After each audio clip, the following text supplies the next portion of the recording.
Rain streaked down the windows of Vantage Tower when Thea Morris made her first mistake. She extended her hand to the most dangerous man in Seattle, and 3 seconds later she understood why her handler had warned her never to touch him. "I don't shake hands, Miss Morris." His voice was low, controlled, the kind of voice that didn't need volume to fill a room. He stood behind a desk that probably cost more than her yearly salary, framed by floor-to-ceiling windows and the grey Seattle skyline beyond, and he hadn't moved an inch since she'd walked in. Hadn't offered her a seat, hadn't done anything except watch her with those dark eyes, so deep brown they were almost black, cataloguing every twitch and breath like he was reading a language she didn't know she was speaking. Thea let her hand drop. Heat crawled up her neck, and she hated herself for it. Without thinking, she reached up and pulled a strand of auburn hair to her lips. An old habit, something she'd done since childhood, something Nora used to tease her about before Nora became a ghost. At 28, Thea Morris had learned to use her appearance as a weapon. The chestnut waves that fell past her shoulders, the wide-set green eyes that made people want to trust her, the delicate features set in fair porcelain skin, all of it carefully cultivated, carefully controlled. She was petite, barely 5'3", the kind of woman people underestimated, the kind of woman who could slip into rooms unnoticed, who looked fragile until you saw the steel in her spine, the perfect face for a spy. But under August Kim's gaze, she felt stripped bare, exposed, like he could see past the careful makeup and the professional blazer to the scared girl underneath. 8 years. 8 years since her sister had vanished, and Thea still reached for comfort like a child. "I don't like being touched," August continued, and his tone made it clear this wasn't an apology, it was a law. "By anyone, for any reason, this is not negotiable." She had been briefed, of course. Diana Hayes, her handler at G-Tech, the Global Tech and Ethics Commission, a shadow agency that hunted the world's most dangerous technologies before they could be weaponized, had spent 3 hours preparing her for this moment, drilling the details of August Kim's empire into her head until they felt like her own memories. Vantage Systems was just the public face. The real power was Onyx, a system that could analyze a person's micro-expressions and predict their actions with 87% accuracy. But that wasn't what made him dangerous. What made him dangerous was what he did with that information. August Kim knew secrets, everyone's secrets. Politicians who had buried scandals, CEOs who had committed fraud, criminals who thought they were untouchable. He had built a shadow empire on blackmail and leverage, a web of influence that stretched from Silicon Valley to Wall Street to the darkest corners of the international underworld.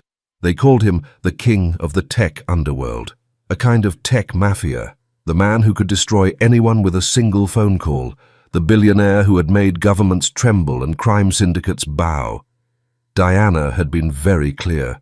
August Kim wasn't just a tech mogul. He was a predator who had turned information into the most dangerous weapon on the planet. And Thea was about to walk into his cage. August Kim.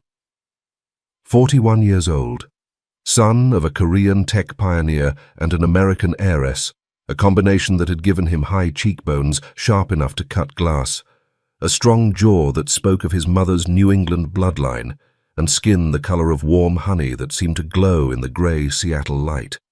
His dark hair was swept back from his face, silver threading through the temples in a way that should have made him look older, but somehow only added to the sense of controlled power.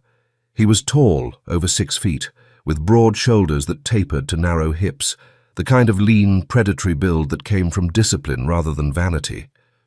But it was his eyes that stopped her.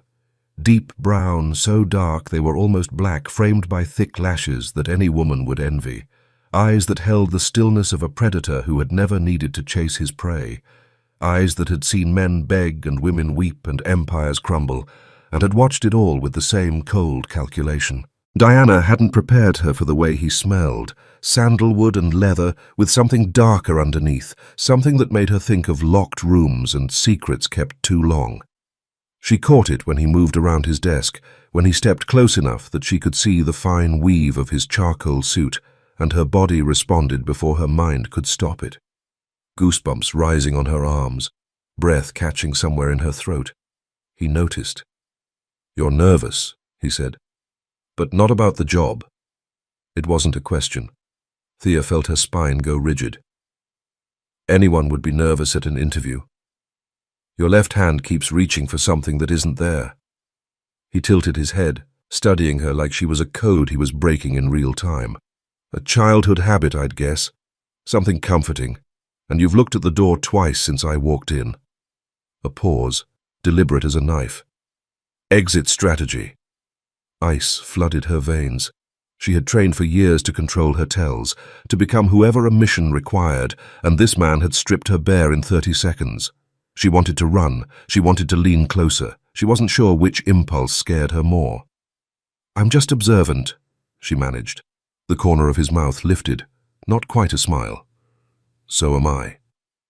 The interview had technically started 20 minutes ago, but Thea was only now beginning to understand that it had never been an interview at all. It was an autopsy. Every question he asked, from her educational background to her previous employment to her reasons for leaving her last position, felt like a scalpel sliding beneath skin.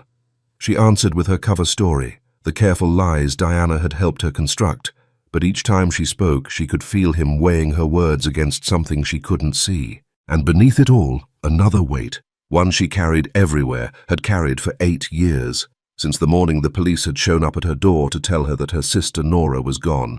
22 years old, last seen with an older man she refused to name. No body, no note, no explanation, just an empty room and a silence that had never stopped echoing.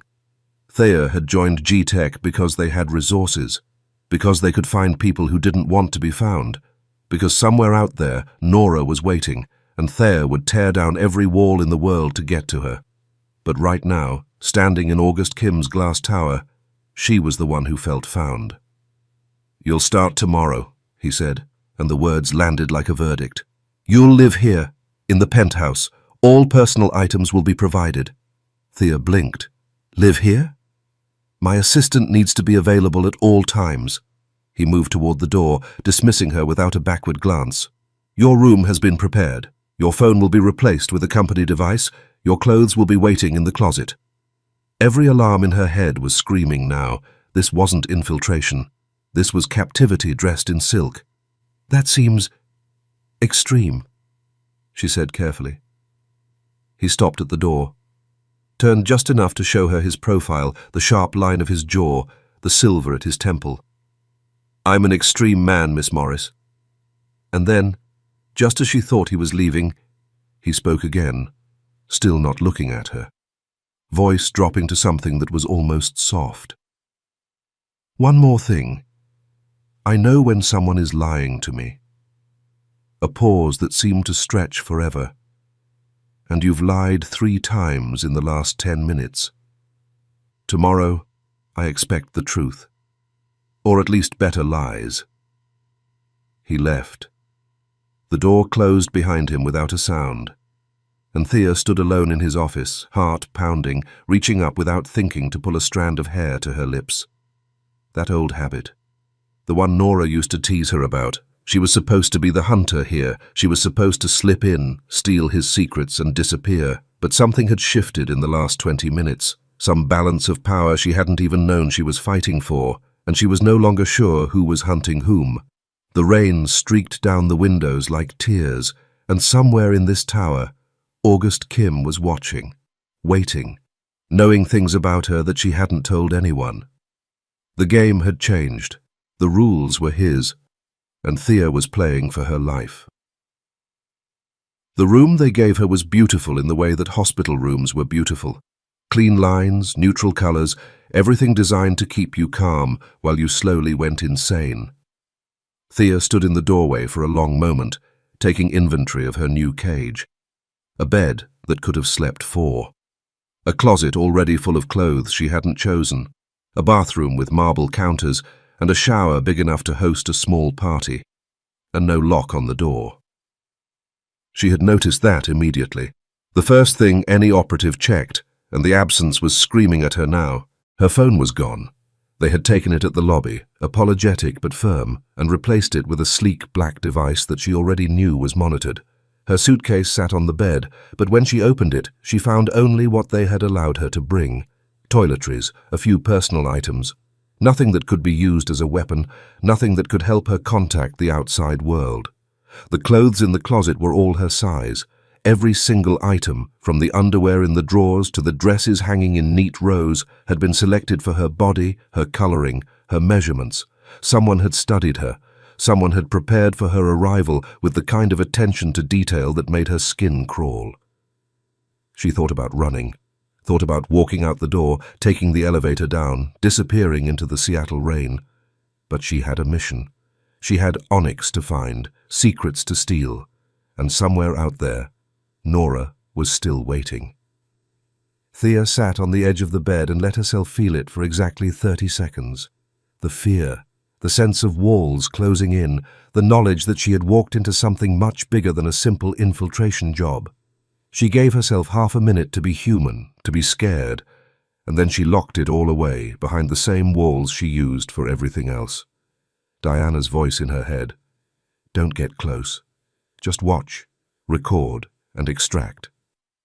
But Diana hadn't mentioned the way August Kim looked at her, hadn't warned her about the way his presence seemed to fill every room, the way his silence felt heavier than most people's words, hadn't told her that he would strip away her defenses in 30 seconds flat and leave her feeling more exposed than she had in years. A knock at her door made her jump. She was on her feet before she realized she'd moved, heart hammering, hands curling into fists at her sides. "Miss Morris?" A man's voice, unfamiliar. "Mr. Kim requests your presence for dinner." Thea glanced at the clock. She had been sitting there for 2 hours. The time had simply vanished, eaten by the silence and the soft grey light filtering through the windows. "I'll be right there," she called back. She changed into one of the dresses from the closet, a simple black sheath that fit her like it had been made for her body, because it probably had been. She spent exactly 90 seconds on her makeup, just enough to look professional, and walked out to meet whatever was waiting for her. The penthouse at night was a different creature than it had been during the day. The floor-to-ceiling windows that had shown Seattle's grey skyline now reflected the city's lights, a scattered constellation of gold and white against the darkness. The space felt larger somehow, emptier, like the shadows had moved in to fill the corners the sun had vacated. She found him in the dining room, if a space this vast could be called something so domestic, a table that could have seated 12, set for 2, candles that flickered in some invisible draught, and August Kim at the head of the table, watching her approach with those dark, unreadable eyes. He had changed too. Still in black, but more casual now, the collar of his shirt opened just enough to show a sliver of skin at his throat. His sleeves were rolled to his elbows, and Thea caught herself staring at his forearms, at the lean muscle beneath the skin, before she forced her gaze back to his face. Something flickered in his expression. Amusement, maybe. Or something else entirely. "Sit," he said, gesturing to the chair at his right, not across from him, where she might have kept some distance, right beside him, close enough to touch. Thea sat. The meal was exquisite. Course after course of food she couldn't name, prepared by a chef she never saw, delivered by staff who appeared and disappeared like ghosts. August ate little and spoke less, and Thea found herself filling the silence with observations about the penthouse, the view, the quality of the wine. Anything to avoid the weight of his attention. But he was watching her.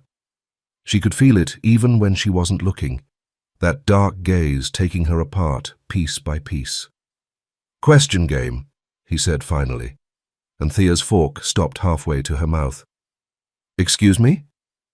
"I ask you something. You answer honestly, then you ask me." He lifted his wine glass, studying the color against the candlelight. "Lies are permitted, but I'll know when you're telling them." Thea set down her fork. "And if I don't want to play?" "Then dinner becomes very quiet." He took a sip of wine. "Your choice." She considered refusing, considered pushing back against this game of his, this thinly veiled interrogation disguised as conversation, but information flowed both ways, and she needed to understand him if she was going to survive this. "Fine," she said. "You first." The corner of his mouth lifted. "Where do you feel safest, Miss Morris?" The question hit somewhere she hadn't expected. She thought of Nora's bedroom before, thought of their mother's kitchen, the smell of coffee in the morning, the sound of laughter she hadn't heard in 8 years. But those places didn't exist anymore. Those places had vanished the same night Nora had. "Definitely not here," she said, and the honesty surprised her. August's smile widened by a fraction. Deflection. Humor is the mind's oldest shield. That wasn't a lie. No, he agreed, but it wasn't an answer either. Thea reached for her wine, needing something to do with her hands. "My turn. Why do you refuse to be touched?" The change in him was immediate, subtle but unmistakable, a tightening around his eyes, a stillness that went deeper than his usual control. For a moment, just a moment, she saw something raw beneath the surface, something that looked almost like pain. "That's not a question I answer," he said quietly. "Then the game isn't fair. I never said it was." They stared at each other across the candlelight, and Thea felt something shift between them. Not warmth exactly, not trust, but recognition maybe, the sense that they were both wearing masks, both hiding wounds they didn't want anyone to see. August rose from the table without warning, and Thea's heart lurched. But he didn't leave. Instead, he moved around behind her chair, and suddenly he was close, too close, his breath warm against the back of her neck. Her whole body went on alert, but the wrong kind of alert. Not danger. Hunger. She could feel his breath on her nape, warm and steady and controlled. Just like him. But Thea's control was cracking. A pulse had started between her thighs, embarrassingly strong, and she gripped the edge of the table to keep her knees from trembling. "Your pulse just increased." His voice was right beside her ear, his lips close enough to almost brush her skin. "Why?" "Because you're doing something to me," Thea thought. "Because I haven't felt anything in years, and now you're making me feel everything." "You're too close." Her voice came out wrong, hoarse, barely above a whisper. She could almost hear the smirk in his voice, the quiet confidence. "I haven't touched you." "You don't need to." The admission escaped before she could stop it, and she felt heat flood her cheeks. A silence. She could feel him stiffen behind her, the tension in his muscles, the slight quickening of his breath. He was affected too. The thought sent a new wave of heat flooding through her body. "Interesting," he said, and his voice was thick now, hoarse, like something had broken in it. And then he pulled back, as if physically forcing himself away, and Thea sat there with her hands still trembling on the table. The pulse between her thighs was still beating, wet, aching, impossible. She reached up without thinking and pulled a strand of hair to her lips. That old habit, the one that only surfaced when she was truly rattled. August noticed. His eyes tracked the movement like a predator watching prey. "You've been doing that since you were about 7, he said quietly. "That habit, maybe younger." Thea's blood went cold. "How could you possibly know that?" "Because I watch people, Miss Morris. It's what I do." He set down his wineglass and stood. "Friday night. There's an event. You'll attend." "What kind of event?" But he was already walking away, and he didn't turn around. "Friday night," he repeated. "Wear something black." And then he was gone, leaving her alone with the candles and the wine, and the sound of her own racing heart. Thea sat at that table for a long time after he left. The city glittered through the windows, and somewhere out there, Nora was waiting, and Diana was planning, and August Kim was keeping secrets that Thea was supposed to steal. But all she could think about was the heat of his breath on her neck, the way her body had betrayed her, leaning toward him like a flower toward the sun. She was in trouble. Deep, dangerous trouble. Later, in her room, she caught her reflection in the bathroom mirror, and for one disorienting moment, she saw Nora's face instead of her own. The same green eyes, the same stubborn jaw, the same expression of fear mixed with determination that Nora had worn the last night Thea ever saw her. "I'm going to find you," she whispered to the glass. "Whatever it takes." Outside, the rain hammered against the windows, and somewhere in this building, August Kim was planning his next move, how much he knew, how much he suspected, how much of her careful cover had already crumbled. Tomorrow, he would ask questions she couldn't answer. Thea would need better lies and a much stronger heart. Thea woke at 5:47 a.m. on her second day, disoriented and thirsty. She padded out of her room in bare feet, following the dim glow of underwater lights toward what she assumed was the kitchen. She found August instead. He was cutting through the infinity pool with brutal efficiency, his body slicing back and forth in perfect rhythm. Controlled, relentless, powerful. When he finally stopped at her end, arms folded on the edge, water streaming down his face, his breathing was barely elevated. "You're awake early." His eyes traveled over her, oversized t-shirt, bare legs, sleep-mussed hair. "Kitchen's that way." The question escaped before she could stop it. "Do you live here alone?" He tilted his head, studying her. "Cleaning crew comes 7 to 10. Mrs. Park arrives around 7 in the evening to cook dinner, gone by 8:30. A faint smile tugged at his lips. "That's it." She gestured at the vast space around them, all glass and marble and empty silence. "This place is enormous. I like the quiet." 3 words, but something shifted in his expression. A flicker of something private, something guarded. He pulled himself out of the pool in one fluid motion, and Thea's mouth went dry. Black swim shorts hung low on his hips, water cascading down a body that belonged on a magazine cover. He walked past her toward the gym, close enough that she could smell chlorine and something darker underneath. She didn't turn to watch him go. She didn't trust herself to. But standing in that empty hallway, something clicked. This billionaire chose to live alone. No staff, no constant presence, just silence and solitude. And yet, he'd asked her to stay. Why? An hour later, she found him reading Carl Jung with his morning coffee, so absorbed he didn't look up when she entered.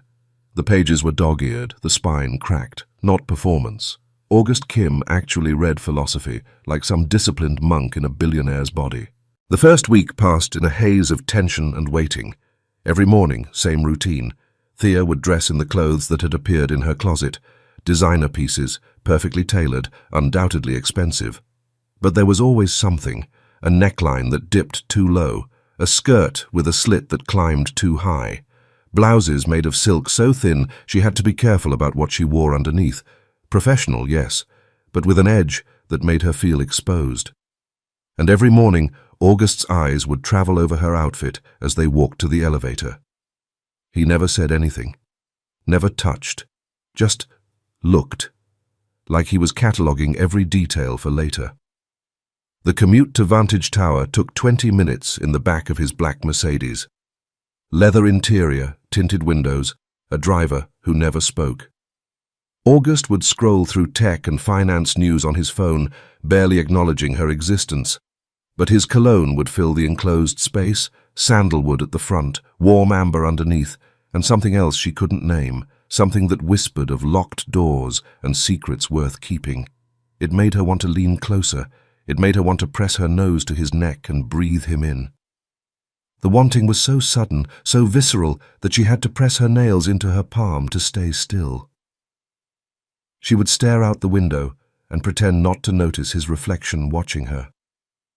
Wednesday morning, her stocking snagged on the car door. A small run, barely visible, climbing up her calf. She didn't notice until she was already seated, smoothing her skirt, and by then it was too late. August noticed. His eyes dropped to her leg, lingered there, and the corner of his mouth curved upward. "Take off the stocking." The words didn't register at first. "Excuse me?" "The run." He nodded toward her calf, his tone matter-of-fact. "Take it off. It looks sloppy." Heat crept up her neck. "I'll fix it at the office." "Take it off now." His voice was calm, unhurried. "Here." The car was moving. The driver's eyes were fixed on the road ahead. And August was watching her with that patient, expectant expression, like he had all the time in the world, like he knew she would comply. Thea's jaw tightened. She could refuse. She should refuse, but something in his gaze told her this was a test, and she wasn't sure what failing would cost her. Slowly, deliberately, she reached under her skirt, lifted her hips off the leather seat just enough to slide the ruined stocking down her thigh, over her knee, past her calf. The fabric whispered against her skin as she pulled it free, and she was acutely aware of August's eyes tracking every movement.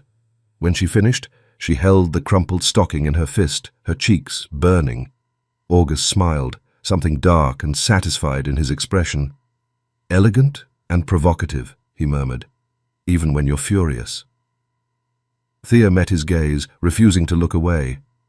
"From a different angle, Mr. Kim, this could be called harassment." Something flickered across his features, amusement maybe, or approval. "Did I make you uncomfortable?" Her voice came out sharper than intended. "You know you did."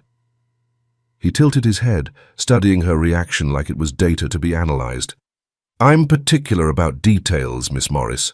No one walks beside me with a snagged stocking."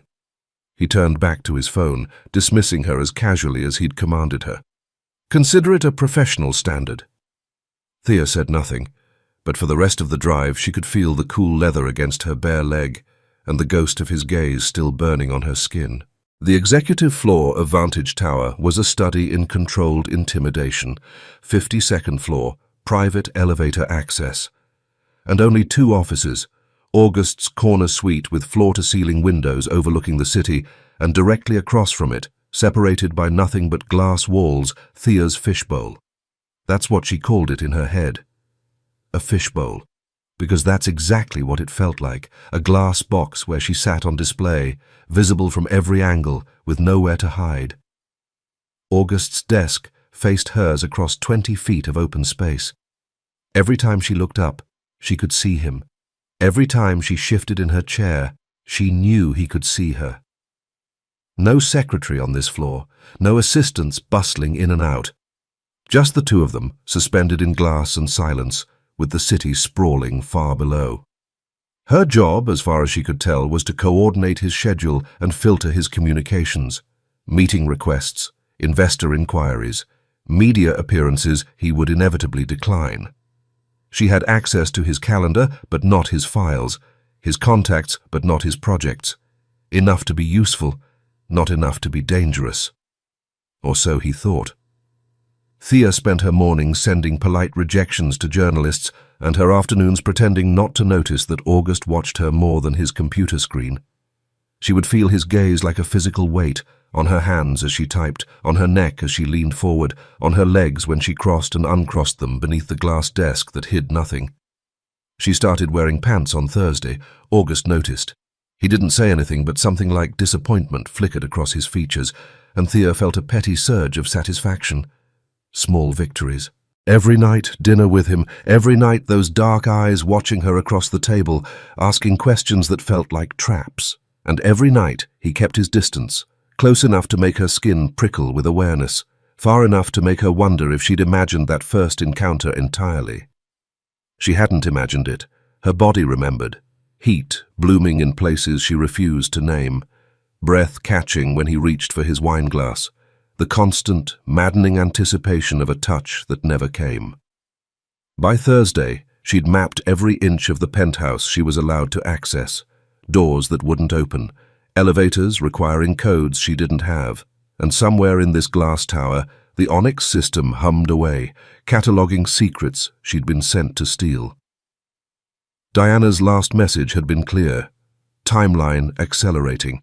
But every probe hit walls, firewalls that adapted, security that anticipated her moves. August Kim had built a fortress, and Thea was running out of time to crack it. He appeared in her doorway without warning, tall, sharp-eyed, with wire-rimmed glasses that did nothing to soften the cold intelligence in his gaze. August's chief operating officer, his right hand, and clearly his guard dog. He didn't offer his hand, just studied her like a specimen under glass. "Miss Morris, August interviewed 37 candidates over 6 months, rejected all of them." His head tilted, predatory. "Then you walk in and suddenly you're living in his penthouse. What did he see in you?" Thea kept her voice steady, her expression neutral. You'd have to ask him. Something flickered behind those wire-rimmed glasses. I did. He told me to mind my own business. A smile that didn't reach his eyes. Which made you very much my business. He turned to leave, then paused at the threshold, glancing back over his shoulder. I'll be watching, Miss Morris. Welcome to Vantage. And then he was gone, leaving Thea with the certainty that her cover was thinner than she'd hoped. She sank back into her chair, her hand rising to her lips, that old habit from childhood. The one August had somehow known about. Nora would have known what to do, but Nora was gone, had been gone for 8 years, and Thea was alone. She thought about August's eyes, the flash of pain beneath his armor, the question he'd refused to answer. Why don't you let anyone touch you? He was hiding something, and Thea was going to find out what it was. She got back to work. That evening, August found her in the bathroom. Thea had been searching through the medicine cabinet, her head pounding so hard she could barely see straight. The fluorescent light felt like knives in her skull. She didn't hear him approach until his voice came from the doorway, low and certain. You've been avoiding me. She flinched, nearly dropping the bottle of aspirin she'd finally located. I have a headache. I was looking for... He stepped into the bathroom, and suddenly the spacious room felt impossibly small. I can see that. He nodded toward the closed toilet lid, his tone leaving no room for argument. Sit. The word caught her off guard. What? Sit down. Something in his voice made her obey before her brain could object. Thea lowered herself onto the seat, the cold porcelain seeping through her skirt, and watched him move behind her. Her pulse spiked. Her voice came out thin, uncertain. What are you? Be still. 2 words. Quiet, but absolute. His fingers slid into her hair. Gently, he gathered the strands and swept them over one shoulder, exposing the back of her neck. Thea's breath caught. And then he touched her. His fingertips pressed into the base of her skull, firm and deliberate, finding the knots of tension she hadn't even known were there. He worked upward in slow circles, his thumbs tracing the tendons of her neck, his fingers spreading across her scalp with a precision that felt almost clinical. Almost. But the heat of his hands, the way his breath stirred her hair, the impossible intimacy of the position. There was nothing clinical about how her body responded. Goosebumps erupted down her arms. Her nipples tightened beneath her blouse. A shiver ran through her that had nothing to do with cold. His voice dropped lower, close to her ear. You're tense. Let go. She tried to speak. Failed. Tried again, her voice barely a whisper. I thought you didn't touch anyone. His fingers paused for a fraction of a second, then resumed their slow, devastating work. I can touch. The words were quiet, almost gentle. No one touches me. The distinction landed somewhere deep in her chest. She wanted to ask why.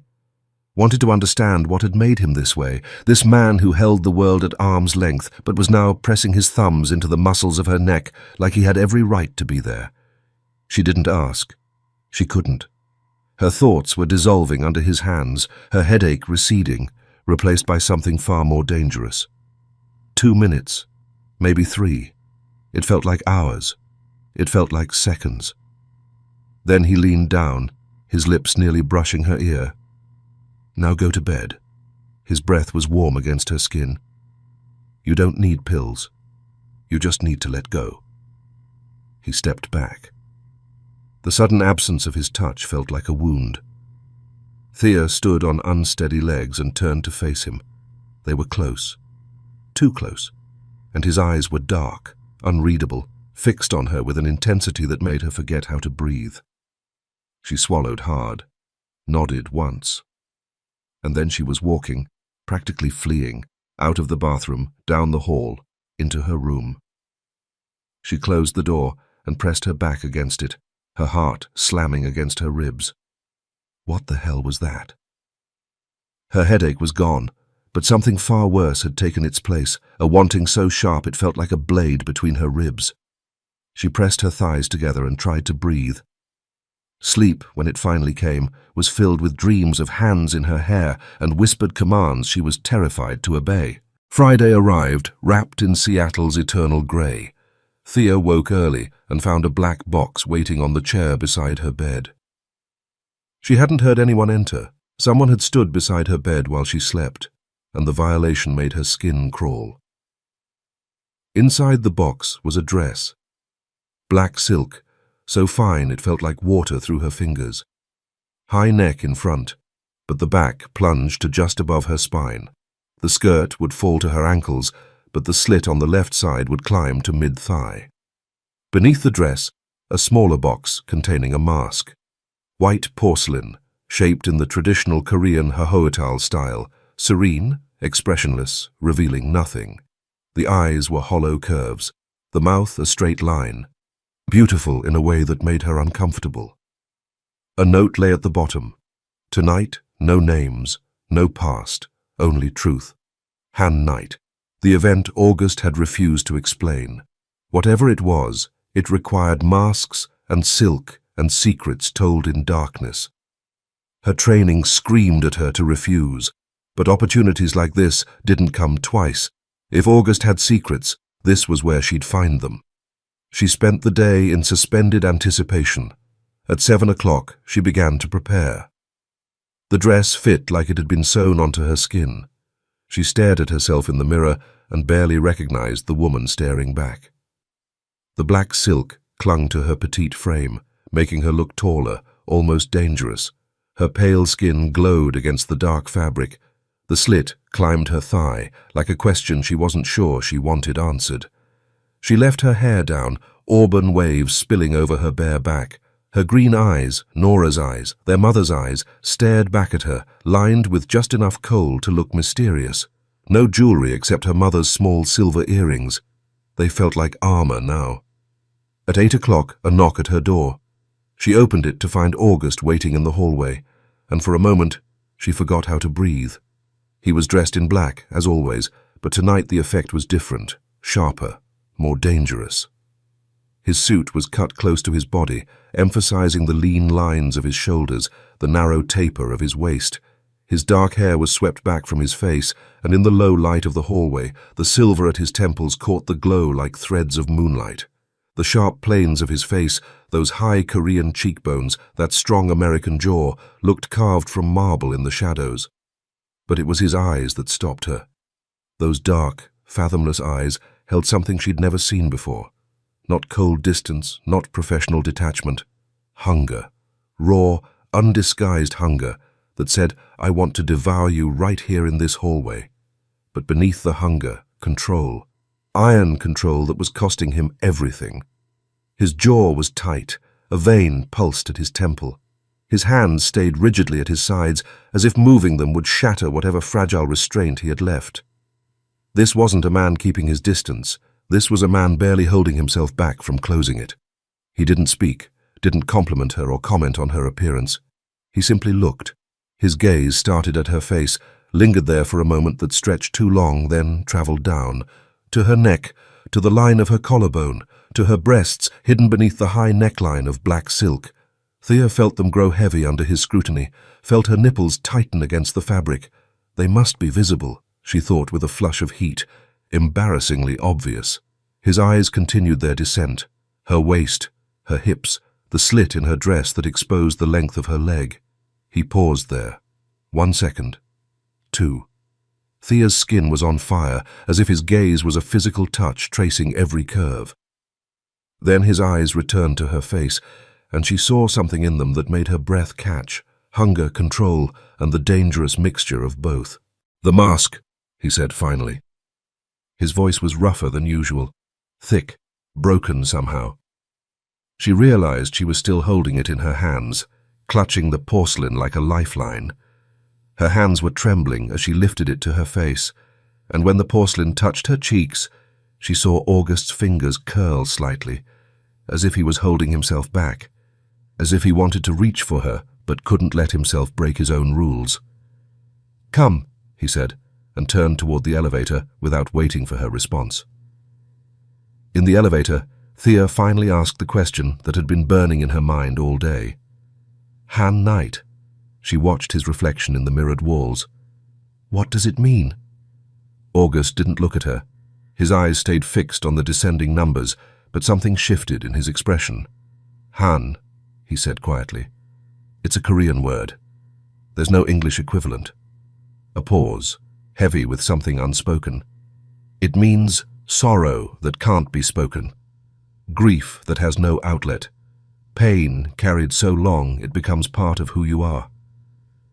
The words settled into the space between them like stones dropped into still water. His eyes met hers in the reflection. Tonight, we let it out. Then he reached into his jacket pocket and withdrew a small crystal vial. The liquid inside caught the light, amber, almost golden. Thea watched as he uncapped it, tilting a few drops onto his fingertip. The scent hit her immediately, something dark and floral and ancient, like temples and smoke and forbidden things. What is that? Her voice came out smaller than she intended.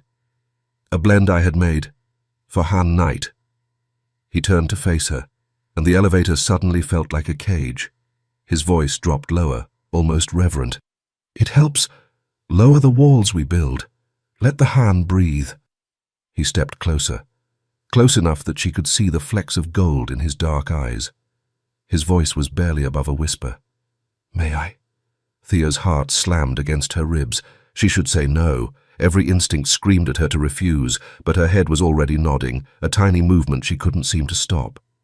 August raised his hand, his fingertip, still wet with that intoxicating oil, touched the hollow of her throat. She stopped breathing. Slowly, deliberately, he traced a line downward, over her collarbone, along the edge of her neckline, down, down, to the space between her breasts, where the silk finally stopped him. The touch lasted 3 seconds, maybe 4, but it rewired something in her brain. The scent rose from her heated skin, mingling with her own, and suddenly she understood why no other woman at Han Knight would smell like this. He had marked her, claimed her, in a way that was invisible but absolute.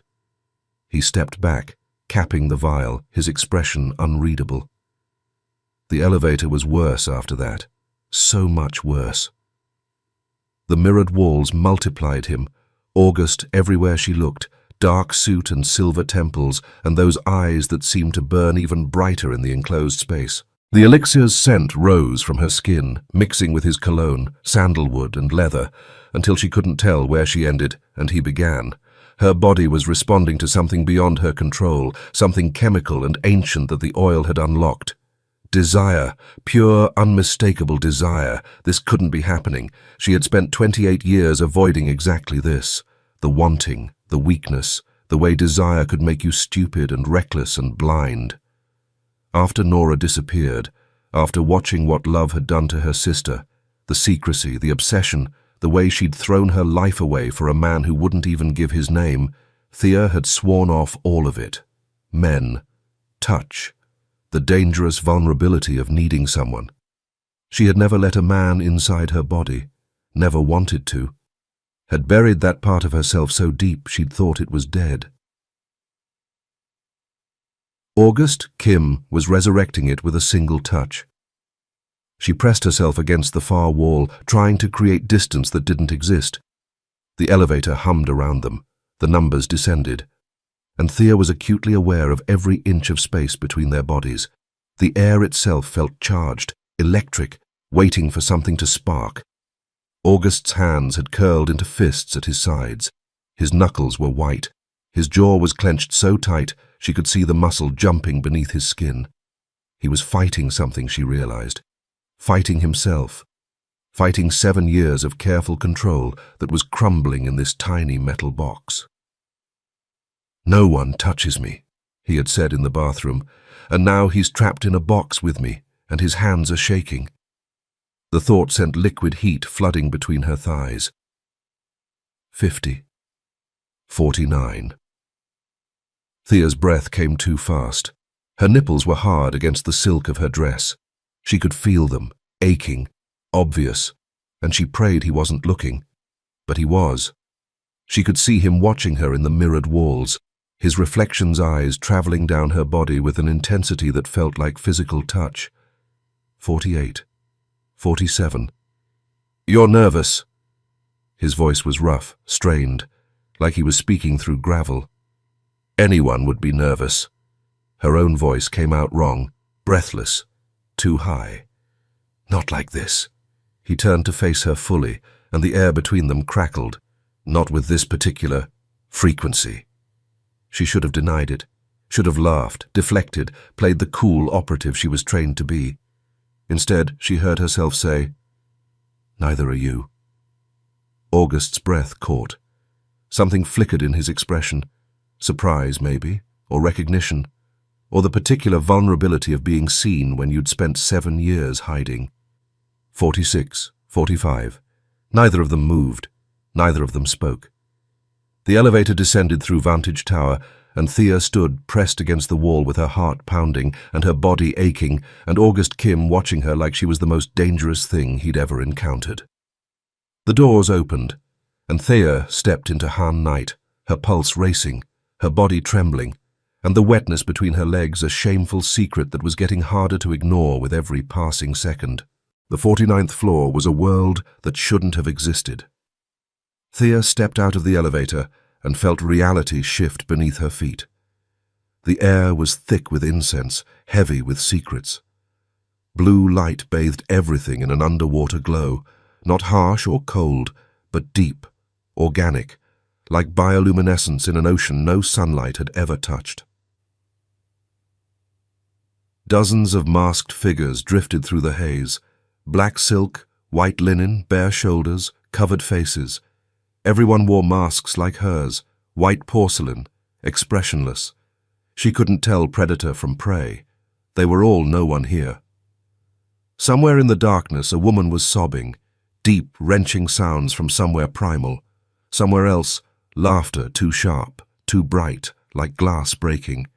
And beneath it all, music that wasn't quite music, a low frequency Thea felt in her bones, in the spaces between her thoughts.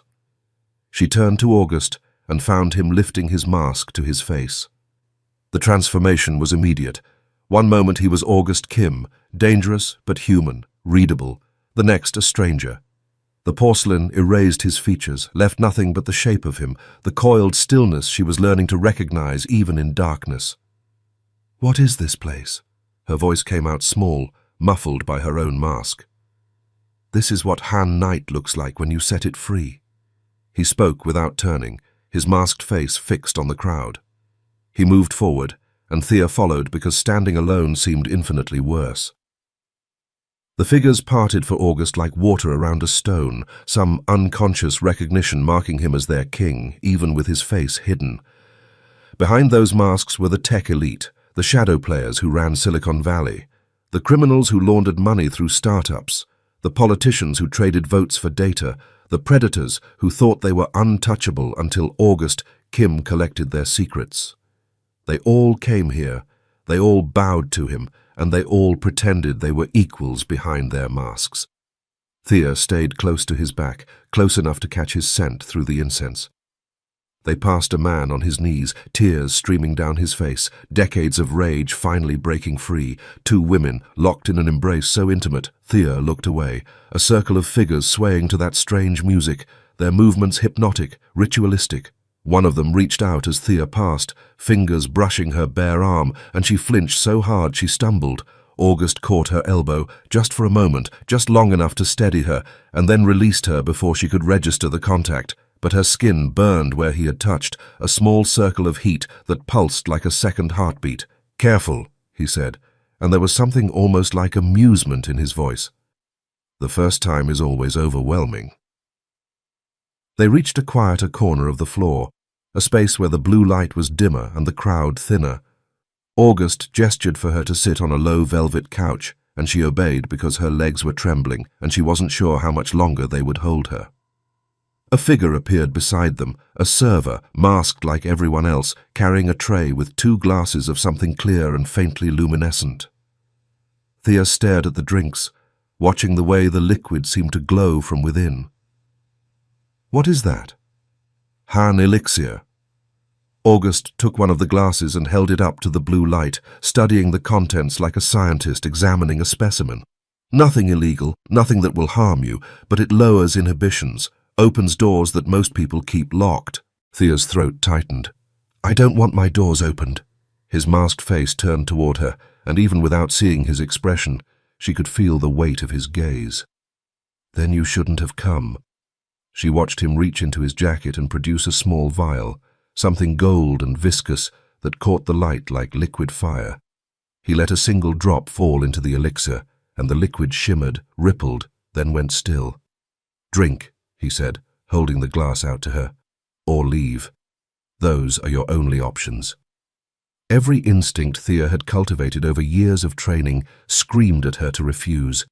She didn't know what was in that drink, didn't know what that golden drop would do to her, didn't know what kind of trap she was walking into. Diana's voice echoed in her head. "Don't get close. Just watch, record, and extract." But Diana wasn't here. Diana had sent her into this lion's den with half-truths and hidden agendas, had used her as bait without bothering to explain what she was bait for. And somewhere beneath the fear and the caution and the years of learned self-protection, something else was stirring. Curiosity, hunger, the desperate need to understand what made August Kim the way he was. She took the glass. The elixir tasted like nothing, like water, like air, like the absence of flavor. But the moment she swallowed, she felt it begin to work. A warmth that started in her belly and spread outward, loosening muscles she hadn't known were tense. A softness at the edges of her vision, not blurring but smoothing somehow, making everything less sharp, less harsh, less defended. And then the walls came down. It happened slowly at first, then all at once, like a dam cracking, and then crumbling. Thea felt her carefully constructed defenses dissolving, felt the layers of armor she'd spent years building simply melting away.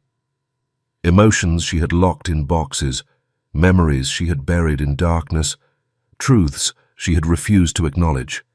They all came rushing to the surface, demanding to be felt. Nora's face. 22 years old, laughing at something Thea had said, her auburn hair falling across her forehead.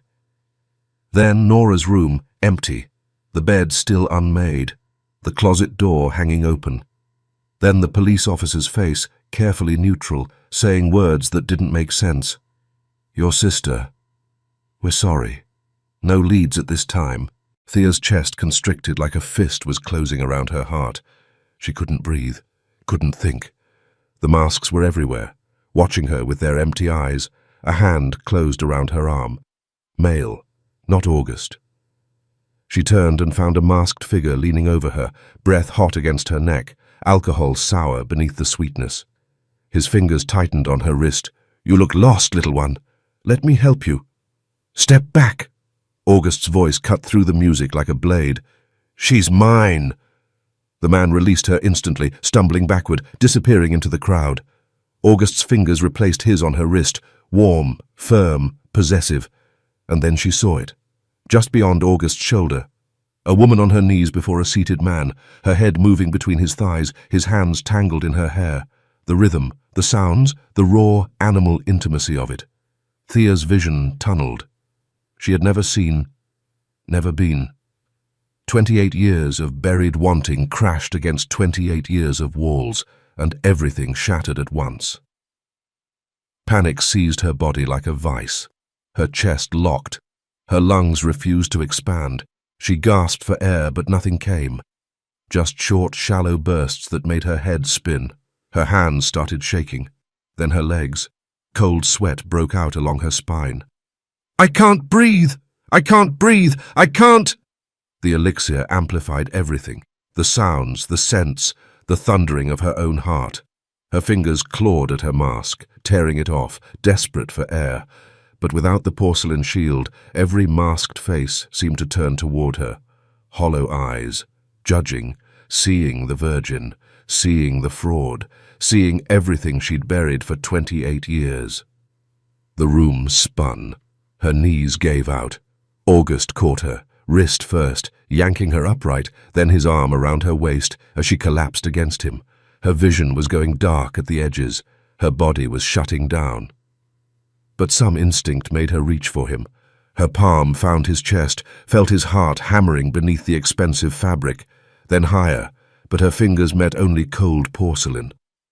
August understood. He released her waist just long enough to tear off his own mask, letting it clatter to the floor. And then her fingers were on his face. Warm skin, sharp jaw, the scratch of stubble she hadn't known was there. She was touching him, the man who let no one touch him. Her voice came out broken, barely a whisper. "I'm not okay." Her fingers trembled against his cheek. "Please, don't leave me here." August went still. Her palm was on his cheek. Her fingers were tracing his jaw, and for the first time in 7 years, the contact didn't make him want to retch. It made him want to pull her closer. He had tried once, a year after Mira. At dinner, a kind woman, her hand reaching for his across the table. His stomach had revolted so violently he'd barely made it to the bathroom. After that, he'd stopped trying, built his walls, made his rules. But Thea's touch felt different. No nausea, no revulsion, just heat, and the terrifying recognition that this woman was the first person since Mira who didn't make his skin crawl. He swept her up, one arm under her knees, the other behind her back, and carried her through the crowd. Thea's head fell against his chest. Her hand stayed pressed over his heart. She wanted him. She wanted him so bad, and this was the strongest thing she'd felt in 8 years. And she couldn't afford it. Couldn't afford this loss of control, this surrender, this terrifying freefall into wanting someone. Her whole life had been built on walls, on keeping people out, on never needing anyone, on making sure no one could hurt her the way Nora's disappearance had hurt her. If she let herself want August Kim, if she let those walls crumble, her mind made the decision her body couldn't. Shut down. The elevator doors closed. Silence swallowed them. The last thing she registered was August's arms tightening around her, his breath ragged against her hair. And even as the darkness took her, her body was still burning for him. She drifted in and out. Warmth, a heartbeat beneath her ear, sandalwood and leather surrounding her, arms holding her secure. His voice came from somewhere above her, low and steady. "I've got you. You're safe."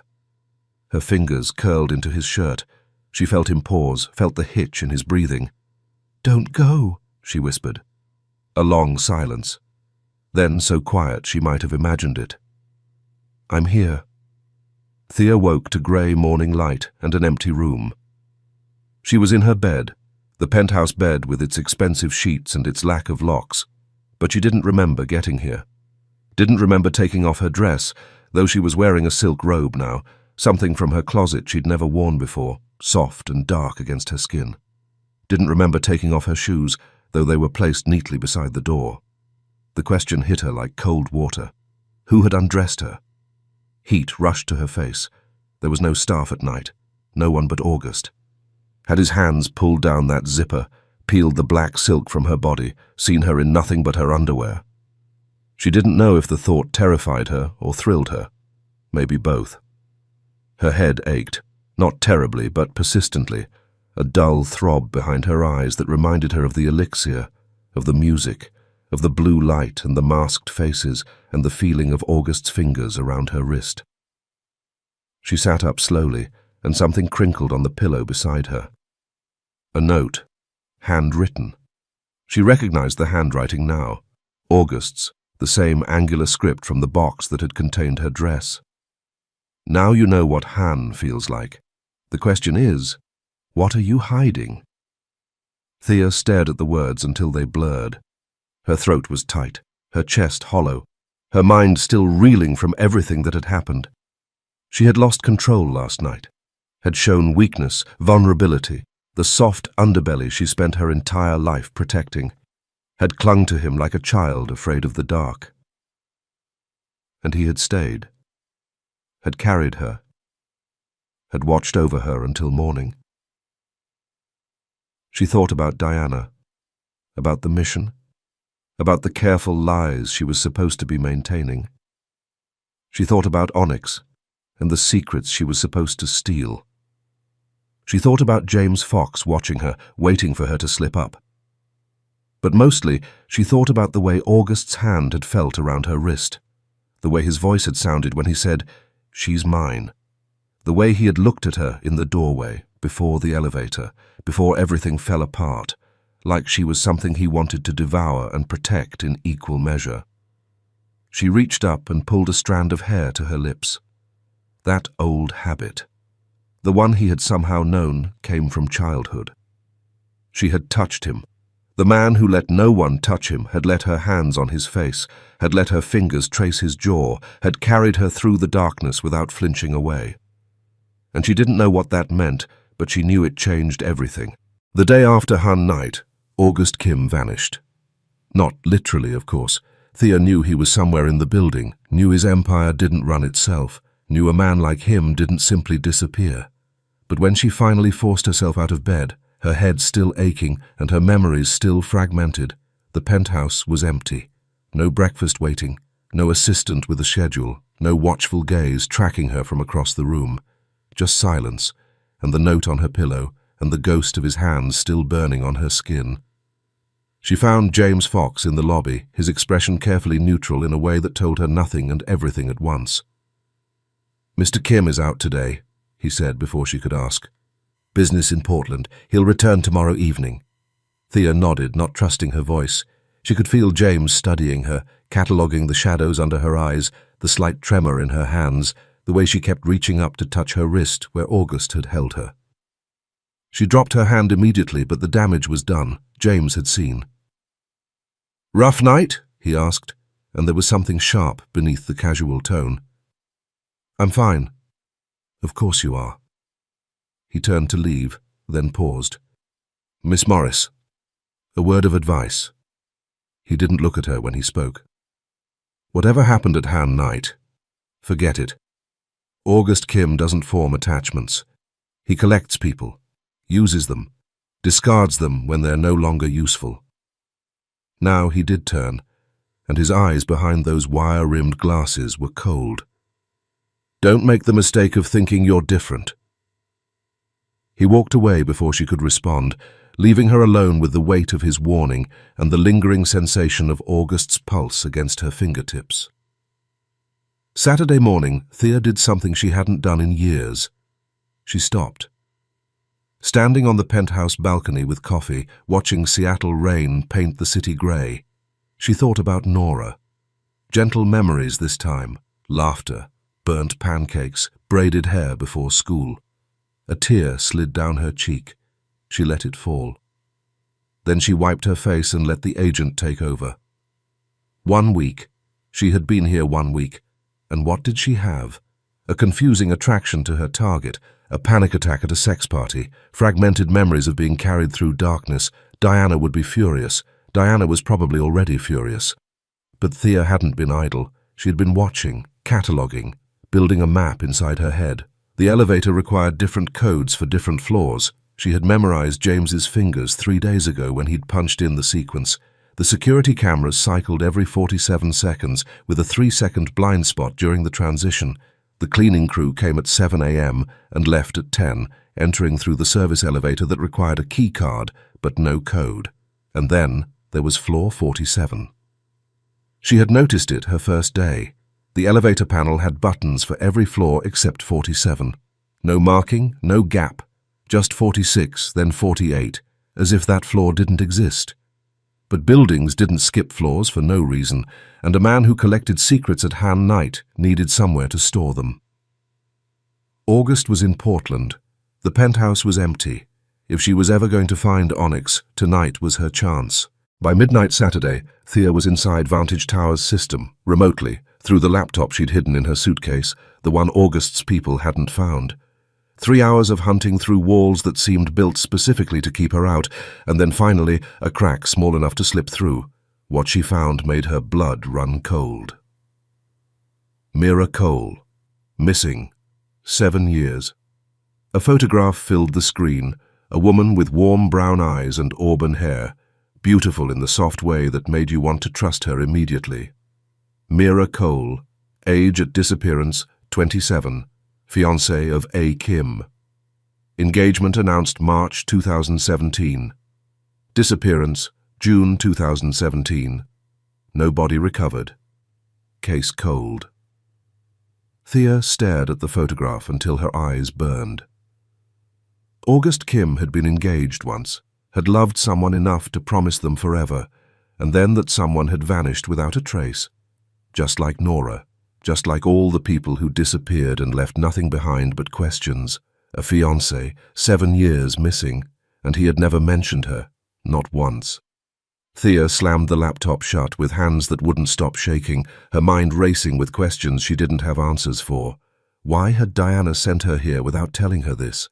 What connection did August's missing fiancé have to Onyx, to this mission, to whatever Diana was really hunting? She knew with sudden certainty that Diana had known about Mira all along. Sunday morning, she sent her report through the secret channel, messages hidden inside photographs on a website only they knew about, and Diana's response came fast. Mira Cole not relevant, focus on Onyx. Thea pushed back, requesting background on the missing woman. The reply was colder this time. Negative. Do not pursue. Diana was hiding something, and Thea was going to find out what it was. August returned Sunday evening, and something between them had shifted. Thea felt it the moment he walked through the penthouse door, a tension in the air that hadn't been there before, a charge that made her skin prickle and her breath catch. He looked tired, she noticed. Not physically exhausted, but worn in some deeper way, like the trip to Portland had cost him something he couldn't afford to lose. Their eyes met across the living room, and for a moment neither of them spoke. The silence stretched between them, thick with everything that had happened on Han night, everything they hadn't said, everything they both knew but couldn't acknowledge. Then August broke the spell. Come with me. Not a question, not a request, just words, dropped into the silence like stones into still water, and Thea found herself following without asking where or why. He led her to a room she hadn't seen before, a library tucked behind the main living space, hidden behind a door she had assumed was a closet. The space was warm in a way the rest of the penthouse wasn't, all dark wood and leather and shelves that climbed toward the ceiling, stuffed with books that looked like they had actually been read. A fireplace crackled in one corner, casting dancing shadows across the walls.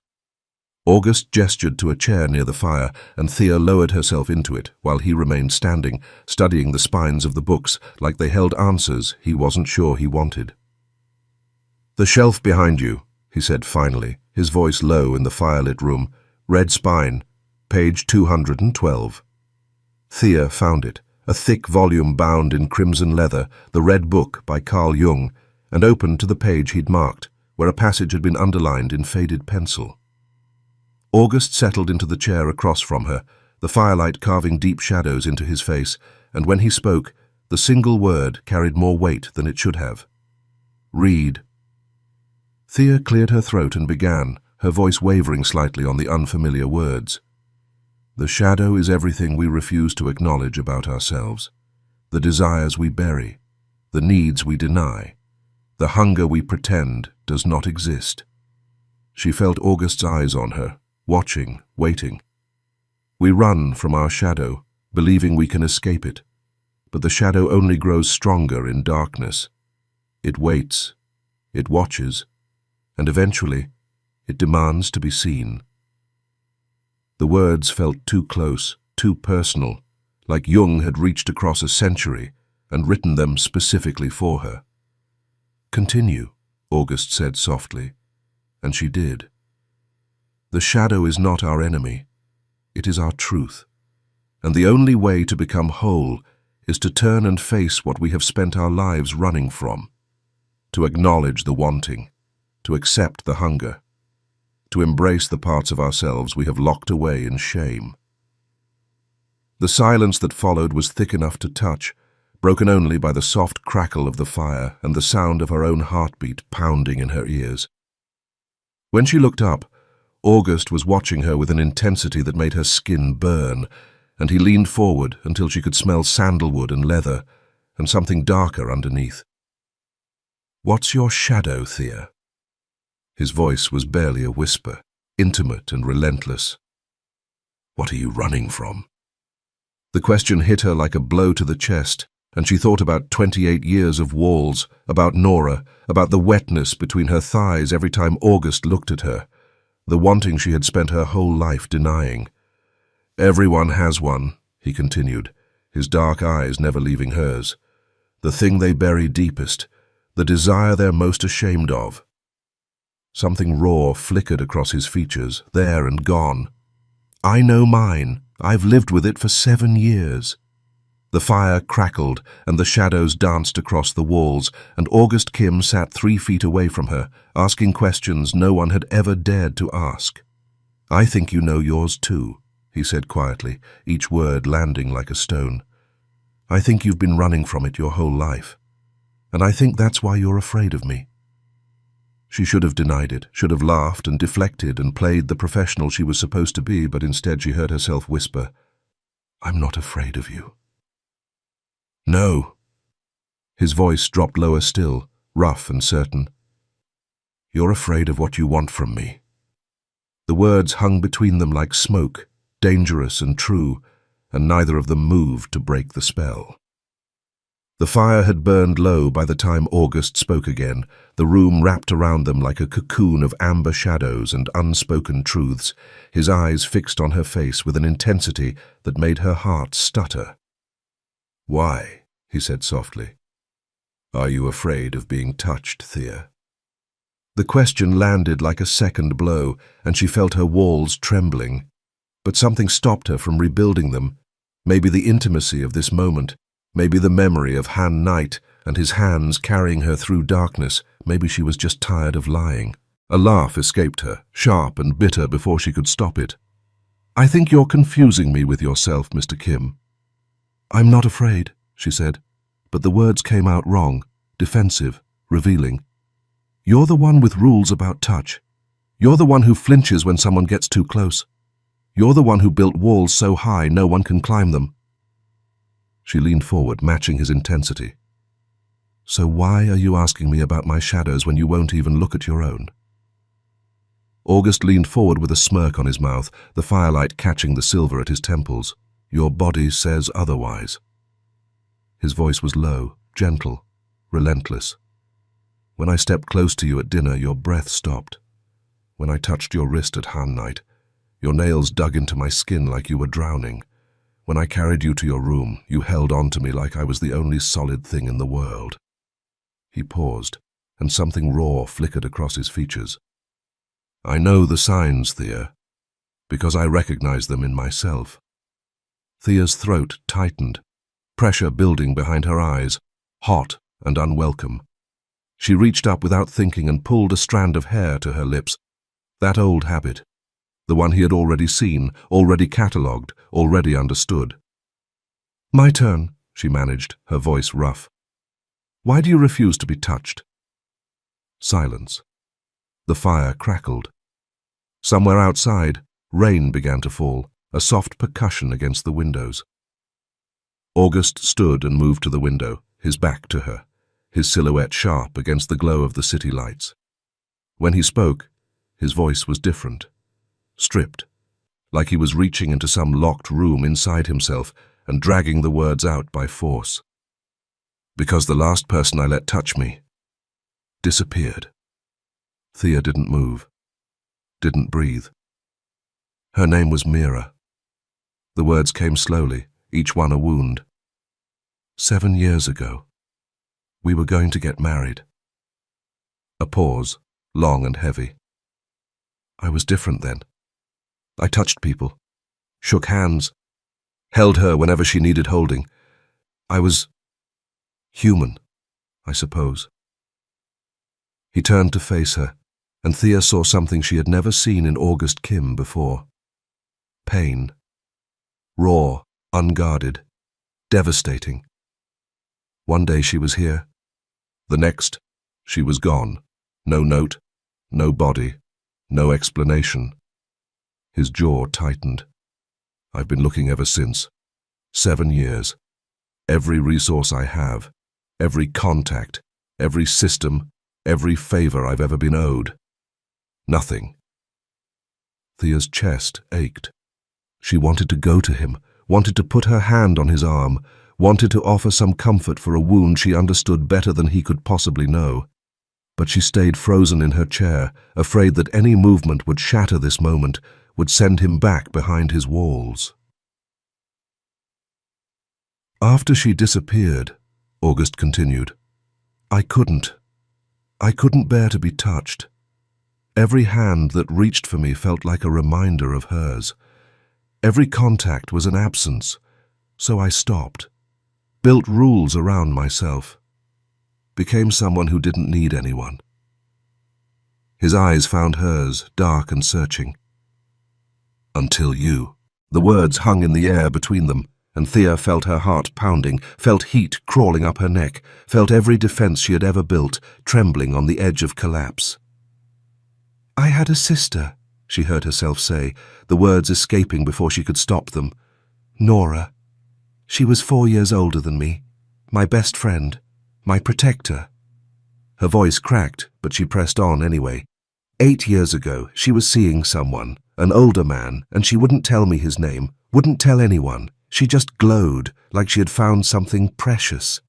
She stood on shaking legs and moved toward August anyway, drawn by something stronger than fear. One morning, she was gone, just like your mirror. No note, no body, nothing. The police found nothing and her case went cold in 6 months. She stopped a few feet from him, close enough to see the firelight reflected in his eyes. I've been looking ever since. 8 years. That's why I joined G-Tech. That's why I do what I do, because somewhere out there, my sister is waiting, and I will tear down every wall in the world to find her. The rain fell harder now, streaking down the windows like tears. August reached out, slowly, carefully, giving her time to pull away, and touched her face, just his fingertips against her cheek, light as a breath.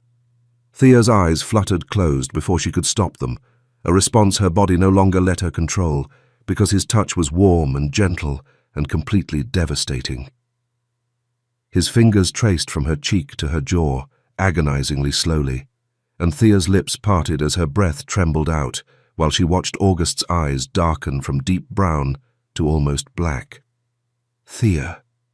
He said her name like it was a prayer and a plea combined, 7 years of hunger compressed into a single syllable.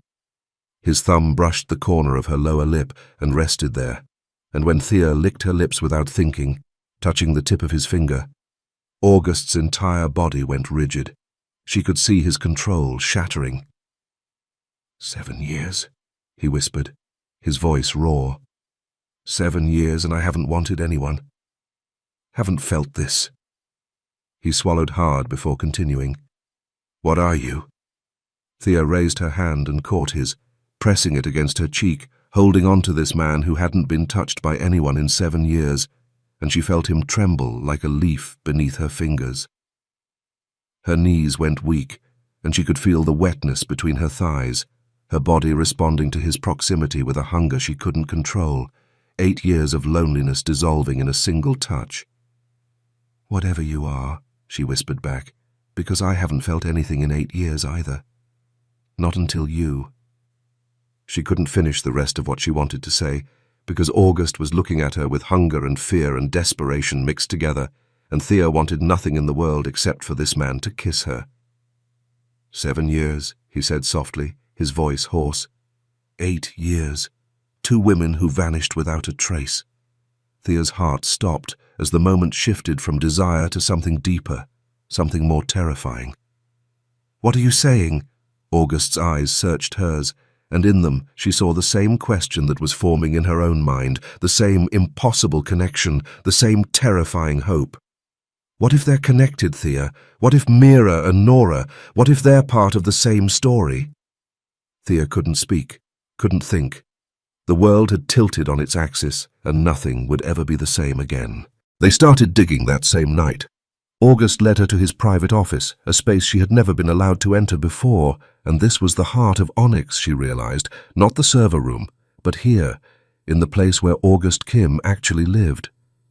He sat down, entered a series of commands that made her trained eyes widen with recognition, and opened a door that should have been impossible to open.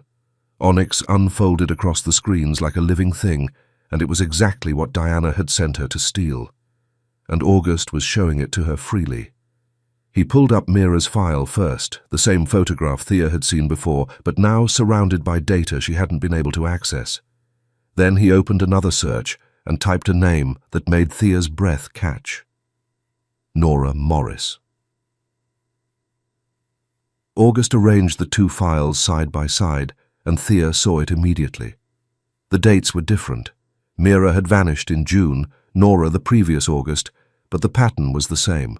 Both women had been in Seattle. Both had been seeing someone they refused to name. Both had simply disappeared, leaving behind nothing but questions and grief. And there was something else, a connection that made Thea's blood run cold. Both women had applied to the same company in the months before they vanished, a security consulting firm that had gone bankrupt 3 years after Nora disappeared, its records sealed, its employees scattered. Shen Enterprises. August's hands had gone still on the keyboard, and when Thea looked at his face, she saw something she had never seen there before. Not pain, not vulnerability, but rage, cold and controlled and deadly. "Victor Shen," he said, and the name came out like a curse. August told her about Victor in fragments, his voice tight with the effort of keeping his emotions in check. They had been partners once, back when Vantage was young and August was still naive enough to trust. Victor had handled the international side of the business, and then August had discovered what Victor was really doing: the shell companies, the money laundering, the connections to organizations that traded in human lives like commodities. He had cut Victor out immediately, had used every resource he had to destroy the man's reputation and dismantle his network, and Victor had fled the country.